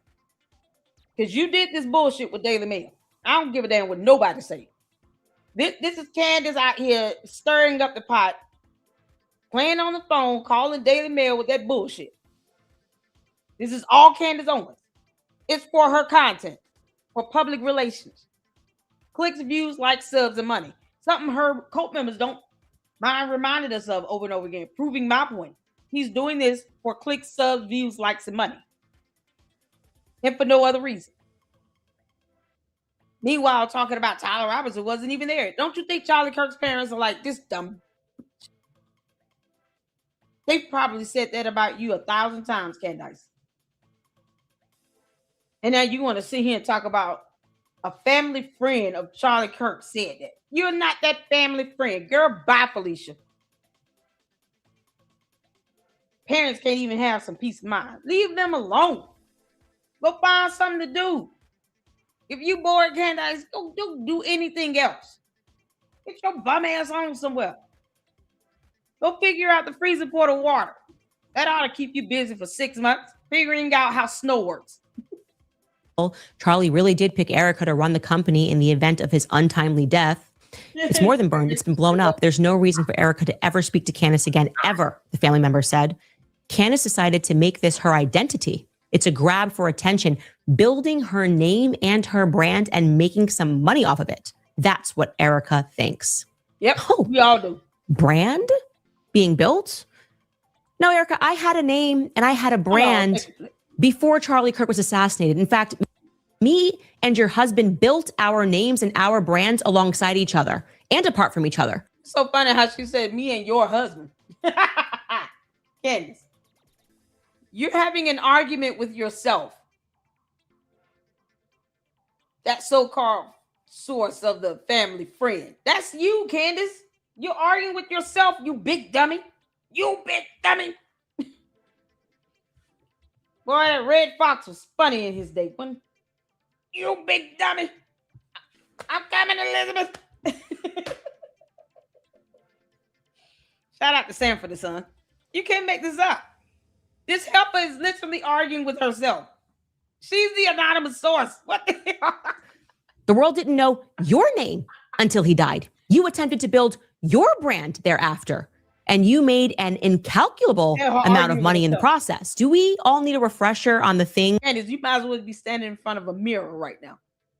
You are having a whole argument and a blow by blow with yourself. Goodness gracious. It's psychosis overload. The narcissism of it all. Candace, you are narcissism on steroids. That she was willing to sell. The photos, the bloody mic in front of donors, the taken in front of it, the bloodied tent, people taking selfies under it. It took just 3 weeks after Charlie's assassination for Erica to file for 3 trademarks, granting her the right to his name on t-shirts, tote bags, any and all clothing. 3 trademarks. And she big mad because she hiding money in Battery Lane Trust. Candace, how many more houses do you have? Yeah, because you think you're the only one that gets sent information. Unlike you, I don't put out bullshit like that. I always had her address. No reason to dox her. Us is illegal. How many more houses you got, girl? You gonna tell everybody how many more properties you got and how much it's worth? I mean, or you know, hiding under LLCs? What you on? LLC number 6 or 7? She already admitted that she has several LLCs. Is it 6 or number 7? How many more you got? This girl is moving money around because she's scared as hell of losing the Macron lawsuit. And she's definitely going to lose Brian Harper lawsuit. That's how much of a coward Candace is. To the point where she is afraid to lose a civil matter because she knows she's going to have to pay out millions of dollars. And she is hiding assets and money inside of LLCs and trust and making other people the registered agent, specifically attorneys. Candace, you're not that smart. And you want to sit here and talk about what Erica Kirk did? So the what? I'm telling y'all, she having an argument with herself. This is all Candace Owens. She did all this BS with the Daily Mail. That's all Candace. Candace told them what to say. They put it out like idiots. They didn't vet it. This is the one who sit here and pull her, you know, so-called stories and news from the tip line. That's not vetted. Her own team too stupid to vet. Having an argument with herself. She might as well be in front of a mirror and recording it. At least it would be funny. And those freedom shirts, which were sold immediately, remember everyone wanted a freedom shirt. They were actually very costly. Those were not sold through the charitable arm. Okay, former employees have confirmed to me that those profits went straight to Charlie Kirk Show LLC. So that's for her personal profit. Once upon a time, Charlie told me Andrew Colbert owned a piece of that company too. Andrew Colbert's personal profit for Charlie. And of course, it wasn't for Charlie. So as a refresher, I already had a name. I already had a brand. I was already being sued by the president of France. I think I was actually known globally. You proud of that, Candace? So why are you delaying the court hearing? When is the court? It's Monday, right? Let's see if it's been rescheduled. Because see, you know, you sitting here bragging about this lawsuit like it's a good thing because you're an idiot. Oh, okay, Cole. Come on. The cowardly Candace doesn't give a damn about this lawsuit because see, if you cared, Candace, your bum ass would go to court, right? Wouldn't you have gone to court last year if you cared? Now you want to throw that up as a bragging point. Oh my God, it's so funny how you say that as a matter of bragging, Candace. Here you go right here. Here's the case number. N is in Nancy, 25, C is in Candace, -07-194. Motion to dismiss scheduled for July 27 on Monday, 10 a.m. Eastern Standard Time, aka Tennessee time, because Candace is stupid. Let's go down. You bragging about this lawsuit. Why don't you own it when it comes to you going to court? Why don't you just take your little punk ass to court? You rescheduled this damn hearing 3 times, and you sitting here using this lawsuit as a bragging right. I've been sued by the Macrones. Said no one. No one brags about being sued by world leaders. Sweet Jesus. No one uses a lawsuit as a bragging point. No, never mind. I was lying about being #1 podcaster on earth. Yeah, I've been sued by the Macrones. You know, the French president. Y'all see how she sounds like a 13-year-old child? That's not a bragging point, you moron. And then you won't even go to court. So what difference does it make? Erica Kirk, I'm getting, here you go. Here's a brownie point for you, Erica Kirk. I'm giving you one for free. You're welcome. You proud of being sued by the Macrones because you made money off of defaming them. You made money off of lying. And they said, bring your ass to court. We don't want you dead, kidnapped, held captive. We don't want nothing to happen to your black ass. Bring your ass to court. And you've rescheduled it 3 times. Why? Go to court. We want you to go to court. Take your dumb ass to court. Candace, I want you to get deposed. I want you to get on the stand under oath. I want you to lie through your fucking teeth. I want you to lie like there's no tomorrow. I want you to lie as if perjury does not even exist. I want you to sit up there and show your ass. Throw a shoe. You talk about you feeling physically violent now because you are pregnant with another baby boy or something like that. Yeah, go ahead. Throw a whole tantrum. I want you to cuss that judge out and do everything you can to piss off that court. Let it happen. Take your dumb ass to court, girl.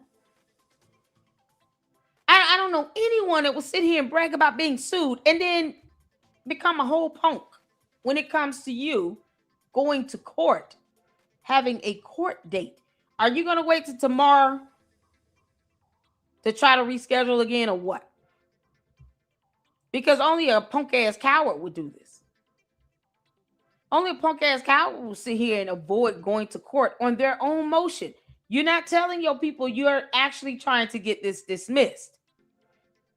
You said, sue me. I want subpoena power. I want all the smoke.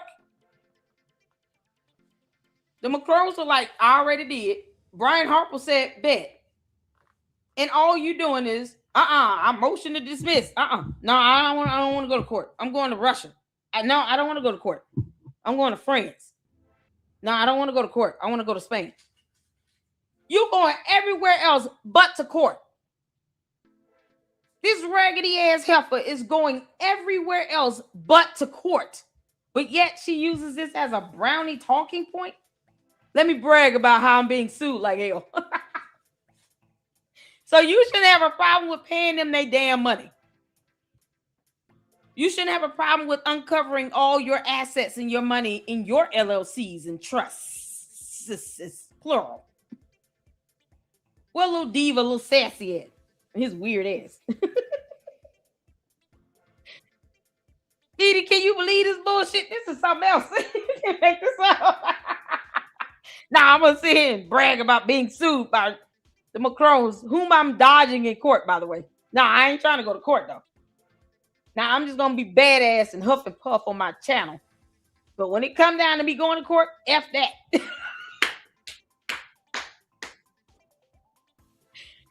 Oh, my God.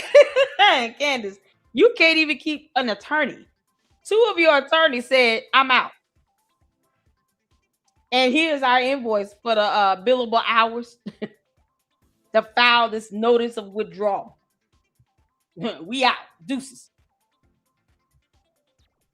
So you got 1 attorney left, and you're using this to brag about some bullshit you did with Daily Wire that had nothing to do with Charlie Kirk's parents or any so-called friend of his parents.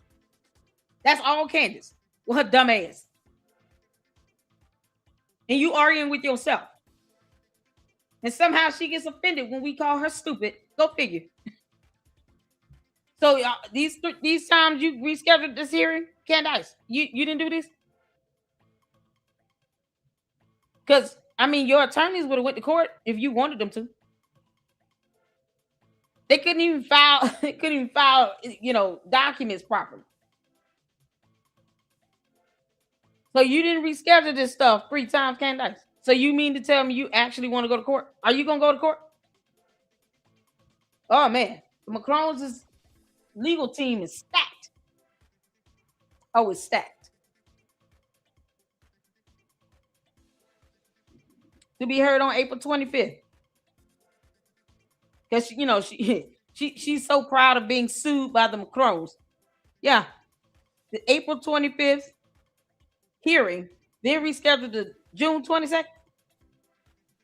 Y'all see that? Event continued, rescheduled. Event continued, rescheduled. You can't make this up. There's some new updates here. Because she had to get more attorneys. Look at that. Y'all see this?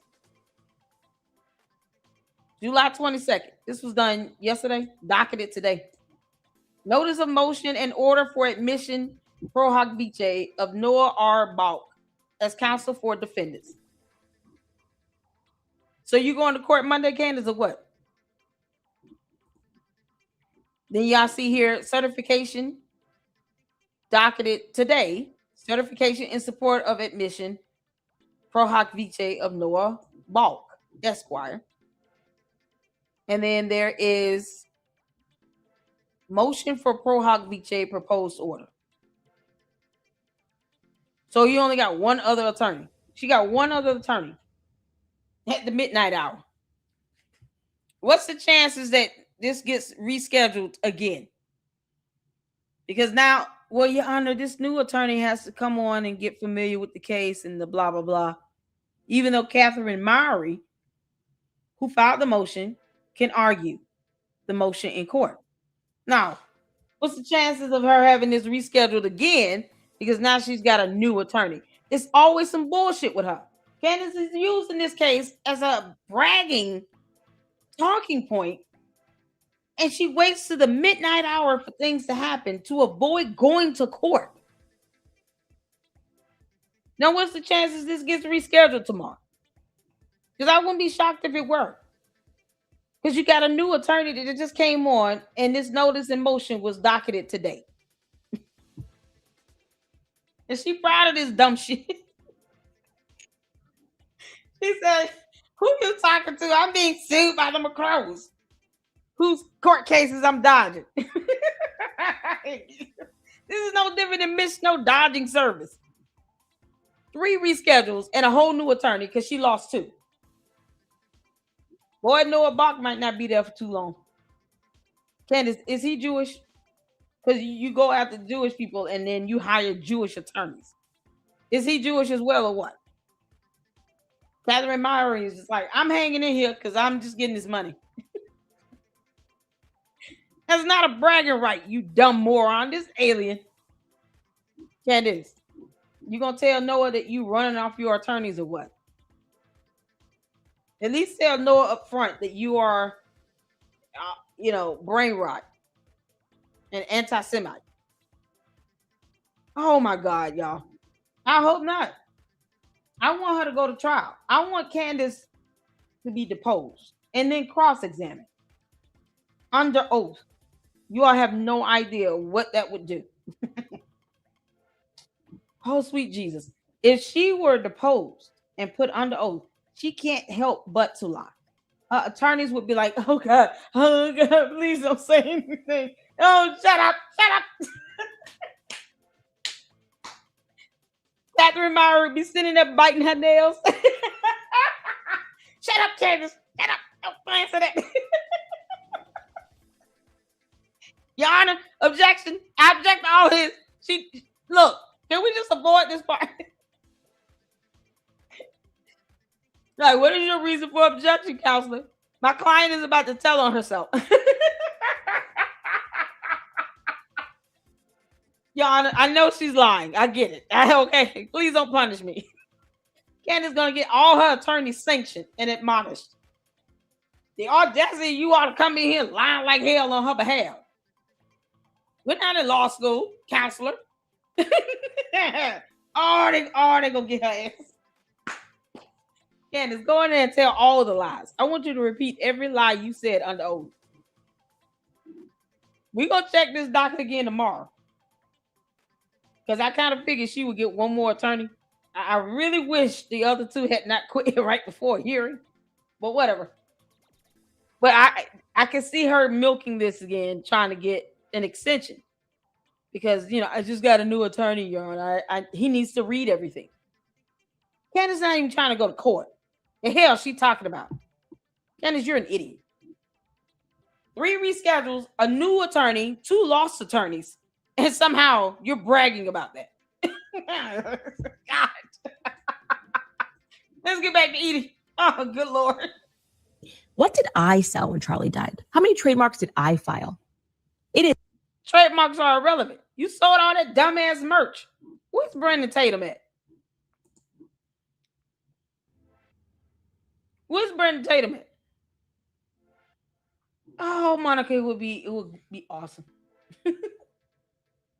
She would lie and lie and lie some more. Well, that perjury is something else. Candace, you serve merch with Shabbat Shalom, Daddy's Home. You started out whole show openings with that bullshit. And then you talk about he's somewhere in purgatory. Now he's just stuck and being tortured with being stuck. It's like she still want the worst to happen to him. Candace, he still will not give you TPUSA. You won't get it. Period. You won't get it. Begging to be on their payroll will not happen. How did the Candy asses feel again when they found out she was still under contract with them last year? Good job. It's wild to me, okay, that this article goes on and states, quote, Erica is really offended that Candace would use her husband's death to make a buck, to get attention, to get clout, whatever it is. She's offended. That's her focus, guys. Once again, all Erica cares about is money and brand and merchandise. That's what she's angry about. It's such an unbelievable thing for her to share, for someone to say that. She's upset. She thinks Candace lied like hell to the Daily Mail, did a prank call or email to whomever that kind of boy person, or whoever that kind of person is. And now she's having an argument with herself, and we're witnessing this in real time. We're witnessing this shit in real time. Oh, my dear Lord. Candace, Brigitte Macron is going to come to court with scientific evidence. Big words you can't define. They're going to mollywop you in court. You're so screwed with Brian Harper's lawsuit. Probably why she don't even talk about it. Because she's like, okay. You keep listening to that punk-ass Baron Coleman if you want to. He's going to get you effed up. You can't make this up. And then he keeps saying it's always free speech. Bunch of dummies that don't read in general somehow want to claim this is free speech. But they can't tell you what the actual First Amendment says. And they certainly can't give you case law or precedence on that. And they think I'm supposed to take their dumbasses seriously over there on X. Hell no. To the candy asses. I don't care how you feel, and you enter my chat at your own peril. Making money. Jesus Christ. I think she might be upset that you've accused her of killing her husband. So there's that. Also, Candace, Charlie Kirk's name is actually Erica's name. She's Mrs. Charlie Kirk. And the only one who should be making money off of Charlie's name is Erica Kirk, Mrs. Charles Kirk. She's the only one who should have made a penny off of Charlie's name. She's the only one who should have made $1 off of those freedom shirts, because that's what her husband died in, a freedom shirt. And thereafter, every fast fashion brand was cranking those suckers out, trying to make a buck, because they were the hot commodity. Everyone wanted to represent Charlie. So Erica Kirk is Mrs. Charlie Kirk. You know what I mean? Oh, the way it's paused. Goodness gracious. Look at this. Look at this beauty. Oh my. Oh my. Fire your stylist and your makeup artist. They hate you. They want to see you look ridiculous. Well, I kind of like them. If anyone's going to make profit off of her husband's name and likeness, it should be her and her children. Because again, those are Charlie's children and Charlie's wife. What aren't you getting? What aren't you getting? This is so simple. She's the only one. And do you think you hurt her by saying no one knew your name? I miss the days we didn't know Erica Kirk. And she misses them as well, I'm sure. No one would sign up for what she's endured. Because of you, Candace. You were to blame for all of this. But for you, we wouldn't be where we are. And there would have been naysayers. Crazy. But you've led the charge. You want to destroy Mrs. Charlie Kirk. Because you're not Mrs. Charlie Kirk. And that's what this comes down to. You wanted that power. You wanted the status of being Mrs. Charlie Kirk. He didn't want you because you're a lunatic. And it's not a flex that you were being sued by an entire country. You were also barred from entering entire countries, girl. That's not good. Okay? Also, you're raging anti-Semitism. That's why you're known. And you're known for being buddies with a lunatic, Kanye West. You built your brand, sweetie. You didn't build your brand. You latched on to any successful man that you could find. Any successful man that was in your direct vicinity. And rode their coattails. And then when you were found out because you're a malignant narcissist and you can't sustain pro-social behaviors. Okay. So after you were found out, each and every time you jump ship and latched onto somebody else to bleed them dry. Like, just be mindful of what you're saying. I know you think that you're like the greatest thing since sliced bread, but you're not. You have fame, but for all the wrong reasons. For someone who comes for Erica and asserts that she's only wanted fame and money this entire time and she was on reality TV, sweetheart. My goodness, Explore Talent called. Hello. You're an actual lunatic. You have no self-awareness. Candace, you want to talk about an LLC registration? Candace. What the hell is this? This is Candace Owens LLC. Candace, why were you trying to get a new trademark here? Back on March 30th, 2026 for Candace Owens LLC. Also back on October 6th, 2025. Mighty convenient how you sit here and accuse her of registering for trademarks and LLCs, and your dumb ass did the same thing. Because, God forbid, she's not projecting. Candace, what the hell are we looking at, girl? What are we looking at, Candace? And if you all see the statuses of this, it says abandoned. No statement of use filed. So you just playing around with the trademark office? Were you prank calling them as well or what? Why are these abandoned? Abandoned. No statement of use filed. Candace, what the hell you were trying to do? George Tommy, same thing, October 6, 2025. Funny how you tried your damn best. Candace, did you really think that will somehow help you out with that jurisdiction argument?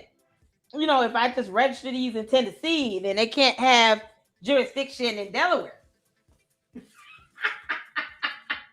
I love how she does this projection bullshit and ends up being proven to be a hypocrite. So you out here applying for trademarks? Oh, you sweet, sweet ghoul. Oh, you muppet. Candace. This is what happens when reading becomes fundamental. Even with these being abandoned, it shows that you actually applied. So her LLC and Georgetown Inc. were registered and incorporated in Delaware.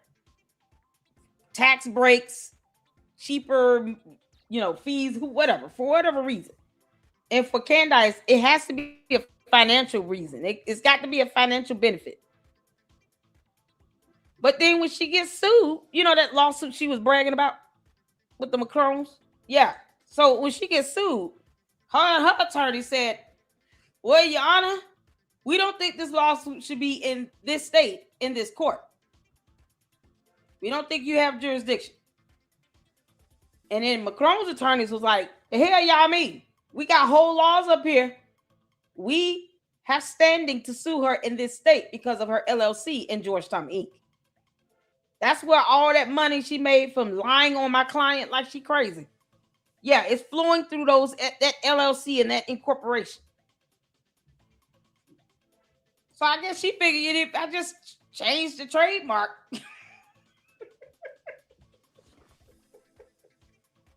I just moved the trademark to Tennessee, that'll do something, right? No, you dumbass.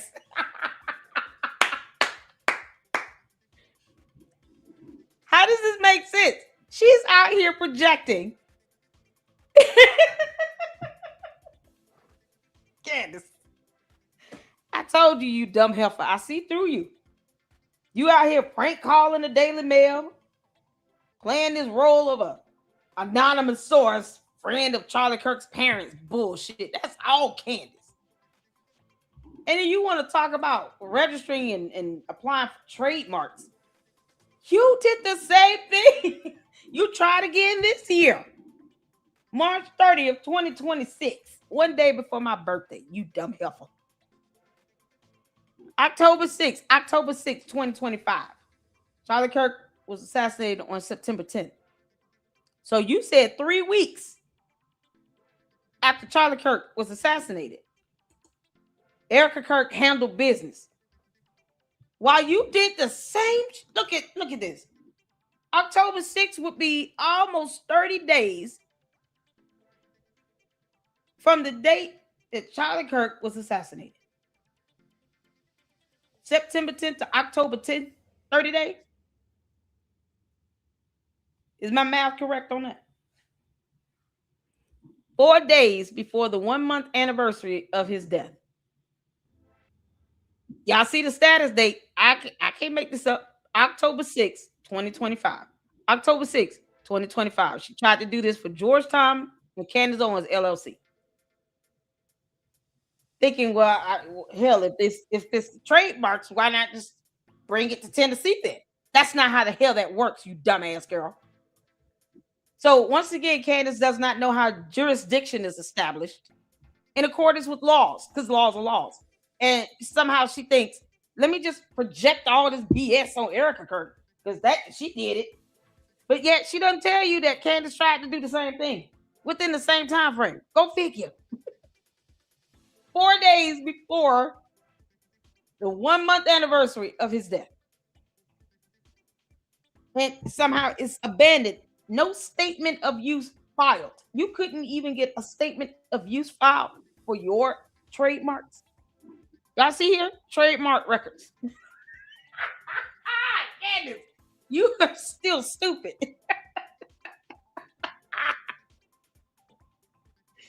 Boy, you can't make this stuff up. Reading is fundamental, Candace. See, here's the thing. Because her and her dumbass cult members don't read shit. You know, this stuff goes over their head. Y'all see right here, trademark records. So while she's sitting here talking about Erica Kirk trademarking anything, Candace did the same thing. Except she was not competent enough to file a statement of use. Where you're basically saying, this is what this trademark is going to be like. This is what I'm using it for. It's going to be a clothing line, or it's going to be advertising and brand, or blah, blah, blah. She couldn't even do that. Sweet Jesus. Fix it. Jesus, fix it. This is your nonsense, Candace. This is your LLC. Candace Owens, LLC. Foreign Limited Liability Company. Filing status active. Because, you know, Delaware is where it was incorporated. Domestic jurisdiction, Delaware.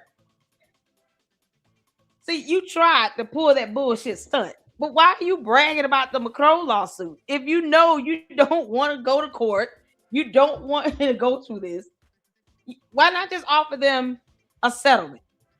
And then let them turn it down, and then we can look forward to a jury trial.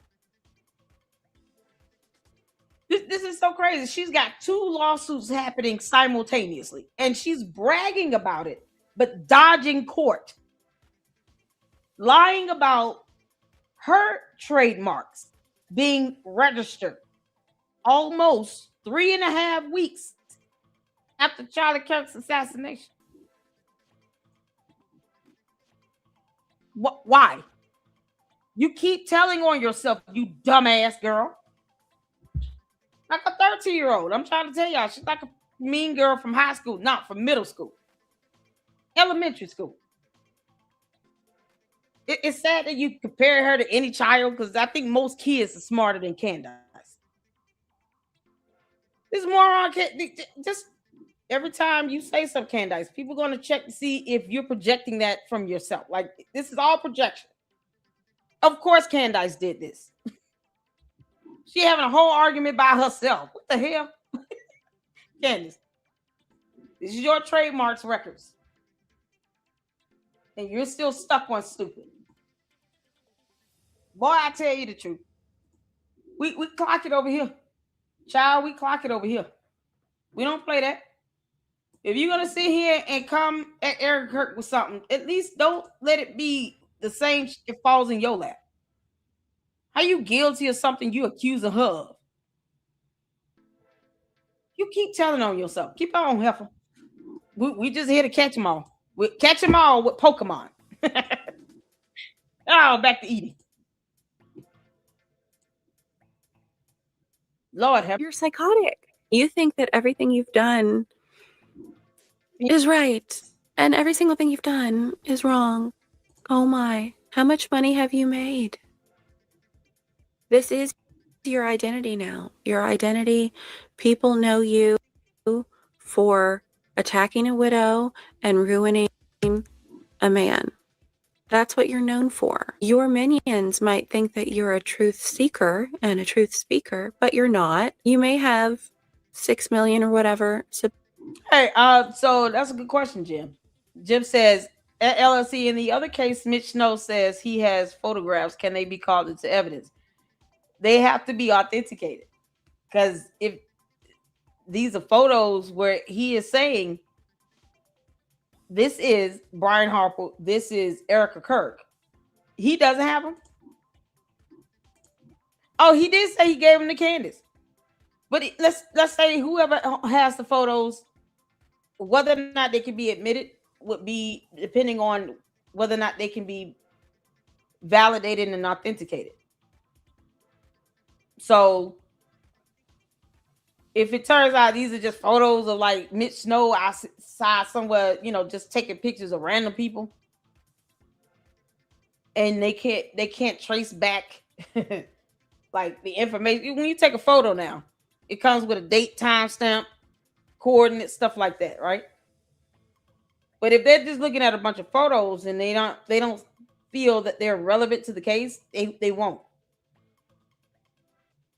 Now, my question would be, if you have photos to prove you saw Brian Harple and Erica Kirk on this military base from your hotel room on this day around this time frame, why would you not have posted that up already?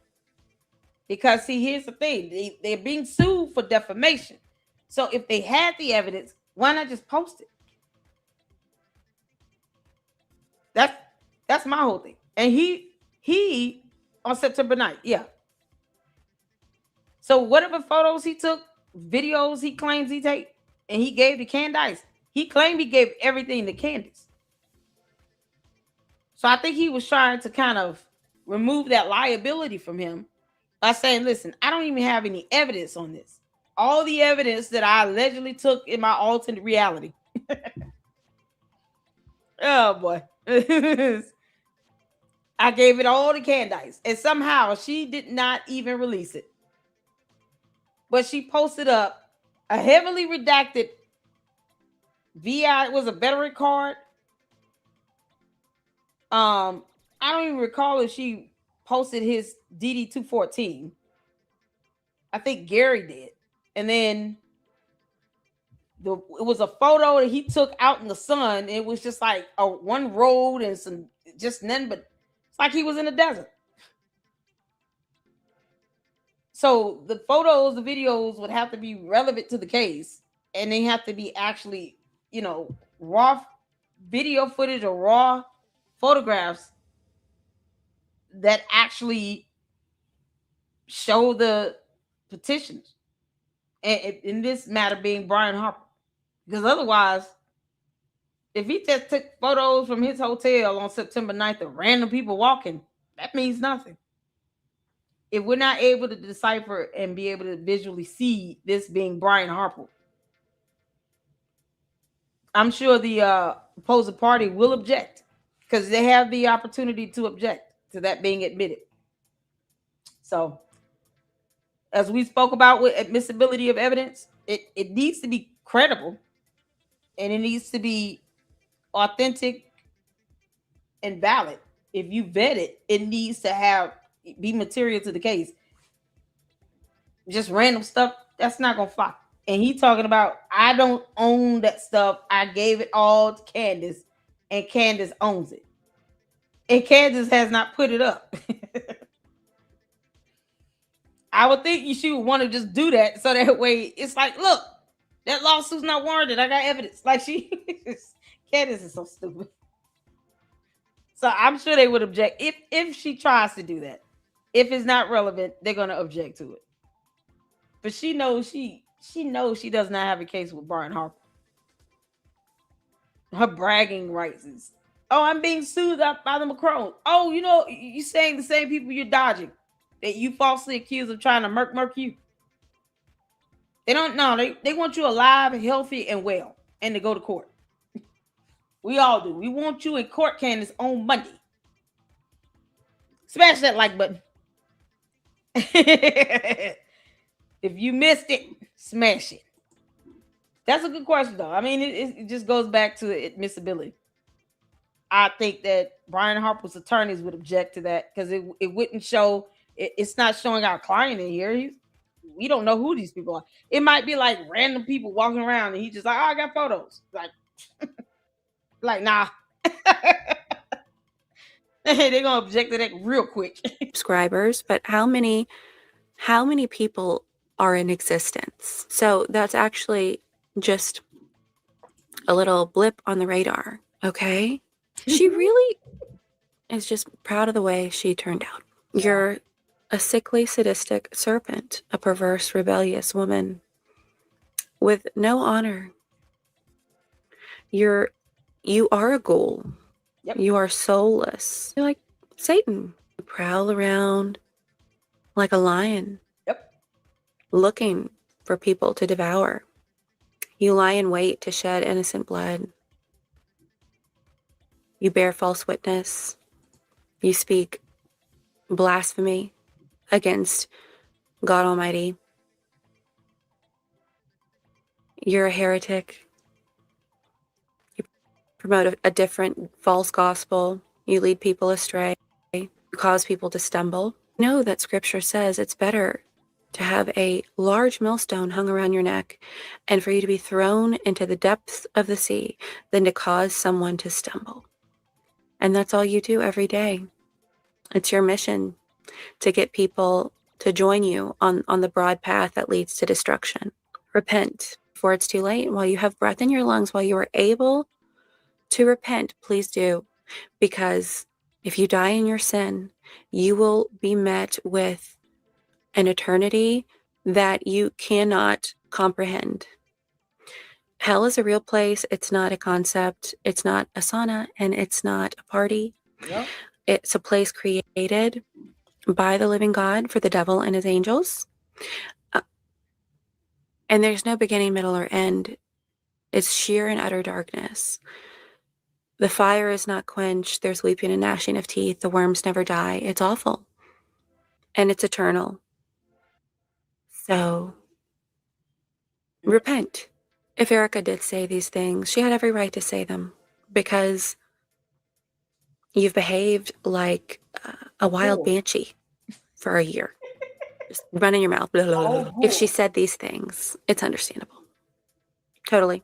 Secondly, Erica Kirk is the only one who should ever make any money off of Charlie's name and likeness because they were one flesh. She's the only one. And number 3, you are the ultimate hypocrite. Yep. Okay, next clip. I thank God for that. I can't even imagine if Charlie, they had just accepted the Fed slop and that was it. And I think it's brought everyone closer as well. Like I said, left and right. And wherever Charlie is, hopefully, Charlie gets to see this. Wherever he is. Did he say he was in purgatory? What the heck? Now it's wherever he is. It's not even biblically based what you're saying. But they throw out Christ is King as a euphemism while they actually worship her like she's Jesus Christ. This dumbass cult worships Candace Owens as if Candace Owens is Jesus Christ. You all know that heifer will never get on a cross and die for your sins. She can't even handle being reported to the FBI and the police department. While she sits out here and docks police sergeants. We just heard from a whole criminal defense attorney. That specific situation would definitely be sufficient to get an injunction for harassment. And if need be, the judge have to gag her ass so that she doesn't intimidate witnesses. Because her dumbass coat can't read, they think all of this is free speech. Let them find out the hard way. Let them find out the hard way. It doesn't stop people from reporting her ass. None of that stops. This is so ridiculous. This girl is having a whole argument with herself because she lied to the Daily Mail about being a source when she doesn't know the difference between a letter N and a number 9. To see the left and right come together, which is not something that either of he or I ever even strived for in the beginning. We both played that. Candace, you only have people that hated his guts to begin with following you and supporting you. I mean, we're literally hearing people talk about how it's a bad thing for you to want your own party candidates to win an election. For goodness sake. That's how ridiculous it is. And I don't politically have to take a side. I don't. Can't use a political card to go buy groceries. You need money. It's obvious that she has a lot of people that don't call themselves conservatives that are damn following her now. 6 million damn dumbass bots. And somehow, how dare you want your party to win an election? No, because TPUSA is helping conservatives win. Isn't that what they believe in? A game of left versus right, and now the picture is bigger, and people on the left are holding Turning Point's feet to the fire. They're doing that. You are on the left, and so I appreciate it all, and I do think change is possible. She said people on the left. The people on the right need to kick Candace out the party. Kick her ass out the barbecue. You're not welcome here. Get your ass on. I don't think she ever left the left. Because to vote against, to say that change is not possible, to me would be like resigning and saying that Christ doesn't win in the end. He does. Christ is king. You know what? She's probably referring to the Antichrist. Let's take a trip back to late September of last year. Candace said on her show, again, Candace, your show is recorded and the internet is forever. You said, I know that Charlie made it to heaven. Okay. Then a couple months later, you said, I believe his soul is in purgatory. And now you don't know where he is. God is not a God of confusion. He's a God of order. This is complete and utter confusion. So just another bit of evidence that she's not a Christian. Because scripture is clear. To be absent from the body is to be present with the Lord. It's clear that the dead know nothing. Charlie is not anywhere where he can see anything that's happening. He knew the Lord, therefore he is with the Lord for eternity. He's not coming to see you. He's not visiting, lurking around with unfinished business. This isn't Casper. So what happened, Candy? What happened? That's all I have to say about that clip. I did a video a few months ago entitled Purgatory. Or no, I think that's the thumbnail. I'll put a little card for it for my 2 cents on that.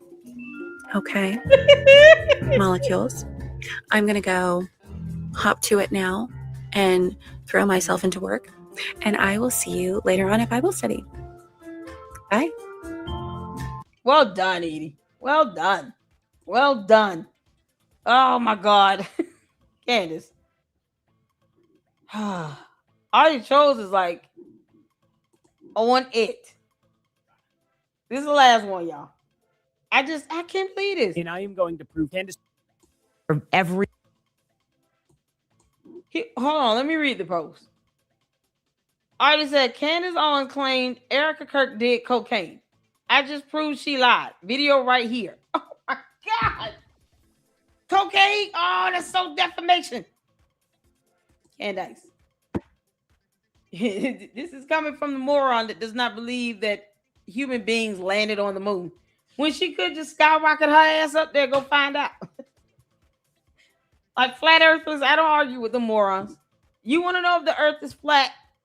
Go board a spaceship and go out to space and take photos of the earth. As soon as you're out of our atmosphere, get your cameras out and take a picture. You go find out for yourself. Because otherwise, that's a dumbass argument. She does not believe in science, dinosaurs, the moon landing, or that the earth is spherical. So, whatever she thinks is controlling our weather is something else. Oh, no, she doesn't know about weather either because she just learned about how thunder works and that snow is snow. She doesn't know the freezing point of water. So this idiot who doesn't know any of those things is sitting here saying someone's doing cocaine. Candace. You were addicted to Adderall. Is that why you tried to pimp out your apartment community? You went and got an apartment paying $3,500 a month. You realized, damn, this Adderall getting expensive. And then you didn't pay rent for 7 months. Did you ever pay that judgment? So much for that pulling yourself up by the bootstraps? Yeah, that's some bullshit. Cocaine? Candace, you dumb crackhead. every Yeah, real, here's the point. reality and TV. And Erica literally says, she's asked a question, what is something you wish that you could say to your younger self? Advice that you wish you could give to your younger self. And she says, don't try cocaine. Well, that's weird advice to give. Erica used to party. You stupid ass girl. You were addicted to Adderall. And you might still be. The way you act, you arguing with yourself on national television. The hell?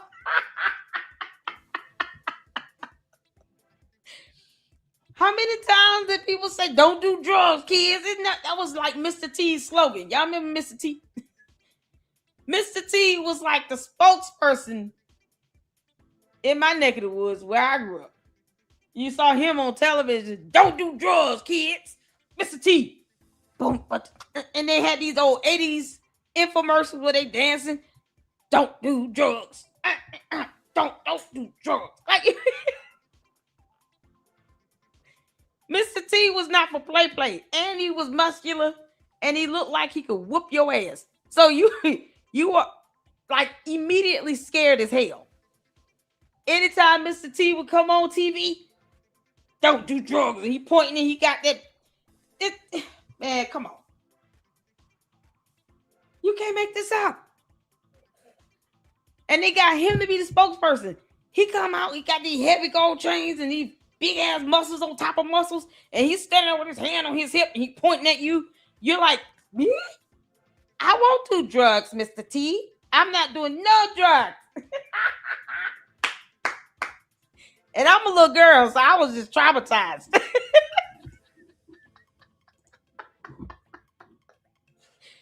You can't make this up. You can't, man. Mr. T scared us all straight. Stop it. Even if she tried it, Candace, you abused Adderall and admitted to it. But what if Erica Kirk was saying that as a euphemism? How many times have we had career day in schools where you would have people come up there and say, stay in school and don't do drugs and don't join a gang? Don't get pregnant. Don't go in trying to get a pregnant. Go to college. Get your education. Knowledge is power. Reading is fundamental. A reading rainbow. Butterflies in the sky. Candace can see them all. Hitting up Adderall still. She's sniffing it in now. Candace, have you graduated to just liquefying it and putting it in a syringe and just shooting it up? How bad is this getting for you? You did a whole article telling on yourself how to break laws by getting prescription medication called Adderall without a diagnosis. You understand that is fraud. That is prescription fraud and abuse. Now, forget the criminality of that. How dare Erica tell people not to do cocaine? What?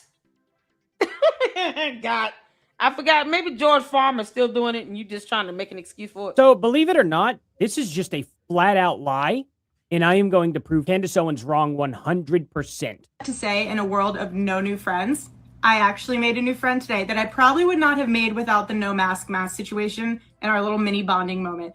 So what is yours? Because I know you have one, and I know it's probably funny or maybe awkward, but I want to hear it. Now, allow me to explain real quick. She asked the question about the mask drama. Here's all her followers answering the question. Wow, that's funny how that works, huh? Well, let's go on over here. Here it is. If you could call yourself 5 years ago, 30-second call, what would you say? Exact same profile picture, exact same situation. Here's a bunch of people who are answering the question. Right. Don't try cocaine. Right. There it is. This isn't Erica Kirk getting asked a question. These are all of her followers answering the question, just like in the previous video. Boy, Candace, you cannot read worth a damn.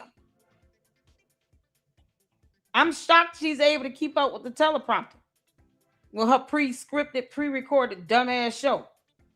You don't read worth a damn. It's not impossible to believe that she sold her brain to Satan too. Or did he just make you in a toilet? He just stirred you up. He's like, oh man. Satan had some oxtails and he just took a shit and Candace came out. That was it. God. Candace, you are a demon. You are a whole dumb demon. From the retarded pack. You didn't even come fully functional. And now she's been unleashed upon the earth to torture us all. Video. This is what Erica Kirk did at the time. Probably still does. I don't know if she still does this or not. So but I can easily give an example every single time. So focus on school, not boys. Create friendships that last. These are a bunch of different people answering the question. It's like Mr. T in different video 30-second clips. call. What would you say? Exact same profile picture, exact same situation. Here's a bunch of people who are answering the question. Don't try cocaine. There it is. She wouldn't even know who posted it. Like, how you know who posted it? Like, that's what's so crazy. Erica Kirk did not say this. Why is it that somebody has to be fake and gay or be a drug addict? Candace, that's because that's what you used to. Why are you putting that on everybody else? Good Lord, where are her parents at? This isn't Erica Kirk getting asked a question. These are all of her followers answering the question, just like in the previous video. This is what Erica Kirk did at the time. Probably still does. I don't know if she still does this or not, but I can easily give an example every single time. So focus on school, not boys. Create friendships that last. These are a bunch of different people answering the question. Candace Owens, I just have to ask, why do you always get caught in a lie? Why do you always do this? And why are your viewers not catching this better? I expect better from you. You're going to get taken down. I promise we will call out every single lie you do. Tell me what you all think about this down in the comment section. Oh, Artie Mama, love ya. Oh, so good. The stupidity of it all. Candace doesn't care. Lying is what she does. That's it. Like Satan, she's here to kill, steal, and destroy. That's the objectives of the devil. And Candace is like, yeah, tag me in. She's absolutely demonic. You cannot do this much lying and sleep peacefully. God ought to be disturbing your slumber, you dumb heifer. Goodness gracious of life. Candace, you're not hard up for money. So it's got to be for power, fame, and you being a narcissist and the devil's helper. You're an absolute ghoul. Why do you get mad at that? George out here catch DUIs, though. She don't talk about that. Try to downplay it. No, it was a fender bender. Laura Loomer is lying, not lying. Laura Loomer's like, girl, fact check me, boo. Candace, I have been replying to Laura Loomer for months to get her to Loomer your ass again. And again, and again, and again. We're here for it. See, this is why you can't mess with Laura Loomer. Candace, she will pull up George's record. And he still should be deported. How do you get citizenship after you committed a whole crime and got caught with 3 charges? One of them involving a weapon. And he out here crashing vehicles into the earth. Girl, get your ass on. George, come out the closet. You got another DUI. I'm in here with Milo. No. No, nothing. No, never, nothing. You can't make this stuff up. All right, y'all. That's all we got. We're coming in at 3 hours. You guys are amazing. We had a great show. I appreciate you all. Hopefully, y'all learned something. Candace, your trademark records are just straight up garbage. You stupid lying hypocrite. You can't make this up. So all this projection she's doing, fake calling over to the Daily Mail, talking about she's a anonymous source and friend of Charlie Kirk's parents. Like, they don't want nothing to do with you. They're like, we don't be gone from us, you evil, wicked dude. The wicked witch of the West out here torturing people. Woo, child. You can't make this stuff up, y'all. I appreciate all of you all. Let's get into supers right quick. You guys are amazing. I hope y'all learned something. I hope you guys had fun. Hashtag Mala. Make America laugh again. Because, we can all do a Mala, Candace. Everybody needs to, at some point, you just got to laugh at the end of the day. And keep reporting her to the FBI and the police department. Keep on, Candace. The cult members don't do shit to me. Not at all. That doxing nonsense. I will sue you into bankruptcy. Please believe that. And we'll have half the planet rooting me on to do it. Because that's exactly what she needs. Be sued into oblivion. All this money you making online like hell. Because you can't read a book.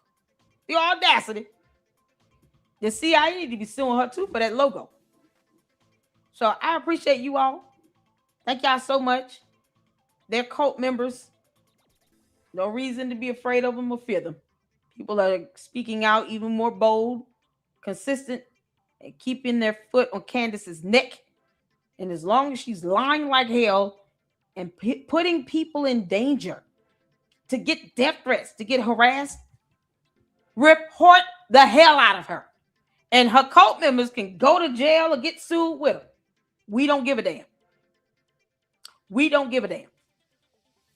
You can join her. Watch how fast these little punk ass get on somewhere. She won't even go to court. Shout out to you. Thank you so much, Adrian, for the $1.99 super. I sent it on X to you. Thank you. I appreciate that. Oh, that was a comment earlier from Lil Diva. Oh, he's about the sassiest thing we've heard in a while, right? Oh, Lil Diva. He got so mad at Bronson. Bronson was like, dude, I was just asking questions. Oh, but you said you were doing this. And how dare you? The Democrats and the blah, blah, blah. We got his panties up in a bunch. Oh, little diva. You little punk ass. These damn kids, they don't even know how to debate now. So make sure you guys go subscribe to The Whole Truth. Gil, fantastic criminal defense attorney. Candace, we all believe and agree that you're a bitch. Then make sure you guys go support them. Thank you so much for the supers. And for, I don't know what these gems are, but this is awesome. Thank you, Star Scorpio, for the 10 gems. Thank you, Adrian, for the 2 gems. Thank you so much. Oh, Chris Ann, can I call you Chris Ann? Oh, that's a pretty name. 800 gems. Thank you. I feel so special. Thank you, Nikki B, for the $9.99 super, just for hanging out. Shout out to Juju. Y'all, shout out to the mods. Shout out to the mods. The mods are holding it down. You guys are the absolute best mods on YouTube. And I just want to say thank you for your support, for hanging it out with me. I know I can do some long live streams, but I appreciate you all so much. I really, really do. So if you got a LLC membership from Juju, make sure you give him a hearty thank you, and another LLC membership from Juju. The support is definitely appreciated and well needed. So I know it's going to be a little touch and go, because finding a job is a job in and of itself. But that's what I'm going to have to do. Just kind of divvy up my time a little bit in doing, content and everything for you all and getting out this information. We're going to be reporting on a lot on the second channel with True Crime. And if you can, go check out Lady Luck Club with Sweet Tea. Because this David case, the singer, that's picking up in court. He's in prelims as well. This preliminary hearing started this week. So I do want to get information out about that case. So we're definitely going to be reporting on Monday. Candace, go to court. No one cares about you trying to brag about something you're dodging. Go to court. So we're definitely going to give updates. Tomorrow is more of a clear day. So I want to be able to touch on Nolan Wells. There is an independent autopsy out, and it just kind of gives some updates on that case. And Saturday, 12 noon Eastern Standard Time, Nick Brooks will be with us. Talk about what we can expect on Monday, Robinson case, and get his thoughts on, what he, I guess, could predict to happen. Attorneys have the right to their opinion. But we love attorneys coming up in here. They spit facts. Thank you so much, Amy, for the 440 gems. Thank you so much, Uncle. Thank you so much. You guys are amazing. Thank you all so much for the prayers and the encouragement. It definitely means a lot. Yeah, losing that job yesterday was so unexpected, but I know I want to continue to do this more full time. So yeah, she lost 2 attorneys, and then she just got one, and that was docketed today. So Candace got 1 attorney, new attorney. Catherine Mowry was the only one left, and then you got Noah Balk, who just provided a notice to appear pro hoc vice. So I don't think he's licensed in Tennessee or in Delaware. I'm sorry, in Delaware. So as long as they have, if you're doing pro hoc vice, you're basically kind of working under or with an attorney that is bar licensed in the state. And if the judge grants it, then she'll have 2 attorneys. So it'll be this Catherine Mowry and Noah R. Balk Esquire. All right. So yeah, you keep hiring Jewish attorneys. I don't get it. And then you all got Jewish people. It's ridiculous. It's ridiculous. But here we are, y'all. So thank y'all so much. We'll be back at it tomorrow. We'll do another. We got to get the watch party in. So I'll schedule that, and I got to change the title of the last live. But we'll get it in, and I appreciate you all. Get some rest, and until the next one, Lady Luck Club out. Deuces.